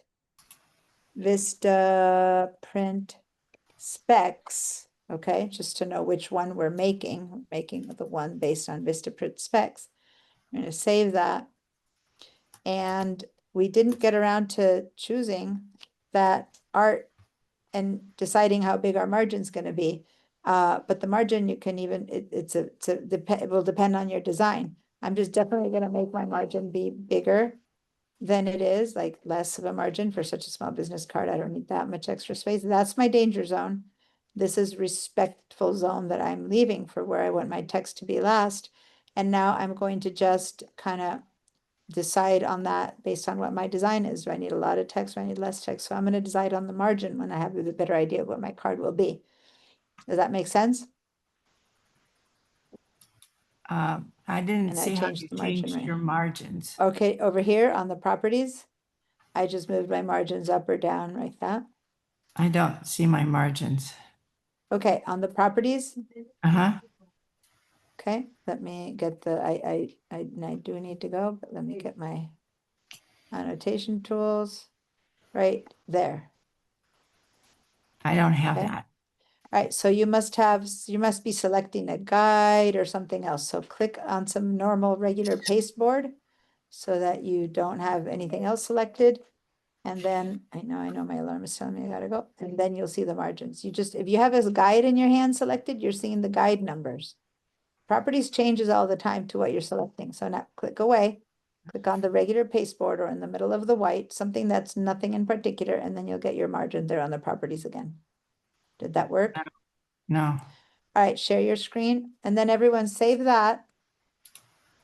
And I want you guys to research 3 places, okay? And then I want you, so where's your, go ahead and say command 0 because you're off, you're like, where's your card? There we go. Now get your selection tool. You're not in your selection tool, so go to your selection tool. Good, That so one. now that you, so now you can click away because right now the sizes that you have were for guides, yeah. And now there you go, there's your margins. Great. Okay. And that's where we move the margins. So guys, here's the homework. You're going to research at least 3 different business card or postcard. Choose a tool, choose something that you research 3 of. Maybe it's something that's more appropriate to what you need, but it's from these online places. So there's not that they do that many things. They have small posters, big posters. Research 3 of the same thing. Choose one of them and build a template to those specs. Does that make sense what I mean? Which is what we did. Choose one of all the researches that you do and say, I'm going to build a template for that little mini poster, for that postcard, for that business card. Just have it be different than the Vistaprint one. Okay. Do we need And to that's- post the requirements too? And then, but yes, and by the way, can you make a screenshot of this right now? Do a screenshot of this and all of its settings. And let me, Diana, real quickly, how did you get the blue lines? those are guides. Those are the guides And how you get a guide is you pull out from from the ruler. So you put your mouse in the ruler and you drag out, and that's a guide. And wherever you leave it, it'll stay until you move it. Now, there's a chance that your guides are locked and you can't move them. If so, you go to view, view guides and grids, and you unlock your guides in case they're locked, in case you try to move and they don't move. But I think the default for Illustrator, they're locked. For the default for InDesign is that they're not locked. So you mine can says move lock them. column guides. No, this is not a column guide. This is just guides. This is just guides. But was it locked? Can you move your guide? Then you don't need to worry about that. It's just if you're trying to select it and it doesn't move, that's a locked guide. But if it moves, you're fine. Don't do anything. Just put the guide at the right height. Okay? Okay. So guys, we're gonna post this guide, this printout. Vistaprint business card specs layout, including full bleed and safety area, which is what they call it. Other companies will call this one a different thing. The bleed, everyone says bleed. The trim size is everyone says trim size, but the safety area just has different names. All right. And for homework, and I do need to go, guys. Now, I've noticed that most of you haven't done your homeworks in the past, so I'm not making you wrong about that, but I'm saying at least do the research and try to build the card, because that's if I tell you how to do it, it'll disappear from your brain in 2 weeks if you don't do it again. So try to solidify the knowledge by doing it. If you don't do it, that's fine. No make wrong. Your grade doesn't depend on that. Your grade depends on this. So if you haven't posted your work today, I don't know that you did today's work. So anyone who didn't post their work today, please post the work from today's class. That's what, passing the class. And you might go, well, I don't care about passing the class. I just kind of want to learn, which is a commendable thought. And of course, but for me to be able to keep teaching the class, if I have 6 students and they all don't pass, they will not let me teach the class again. So if I have 6 students, I would like to pass you. In order to pass you, I need to see you posting the work so that I know that you're doing it. Does that make sense, you guys? So Yep. please It post the does. work so that I can officially say that I can officially prove that you're doing the work, and thus you deserve your pass. Okay? All right. If Say hi y to your equals, mom. if y That's- equals 0.06, what did x equal? Did it equal the same? You didn't finish posting. No, you have to do the 3.5 minus, yeah, but I'm answering the 0.66 question. equals 3.44. Yeah, but that's the one where I honestly, I just calculate that. Once I have the two that are by the number, I just drag the other one to about the right spot. But if you're not good at eyeballing it, then you have to do 3.5 minus 0.06, and then that gives you a number and you drop it in at that point. Okay, thank Okay? you. All right, guys. Gotta go. I'll Okay. post this last one. I'll finish the post and I'm posting the homework and then I'll see you guys in a week. And some of you guys in today's class or tomorrow's class. Okay, bye. Thank you. Thank you, Deanna. You're welcome.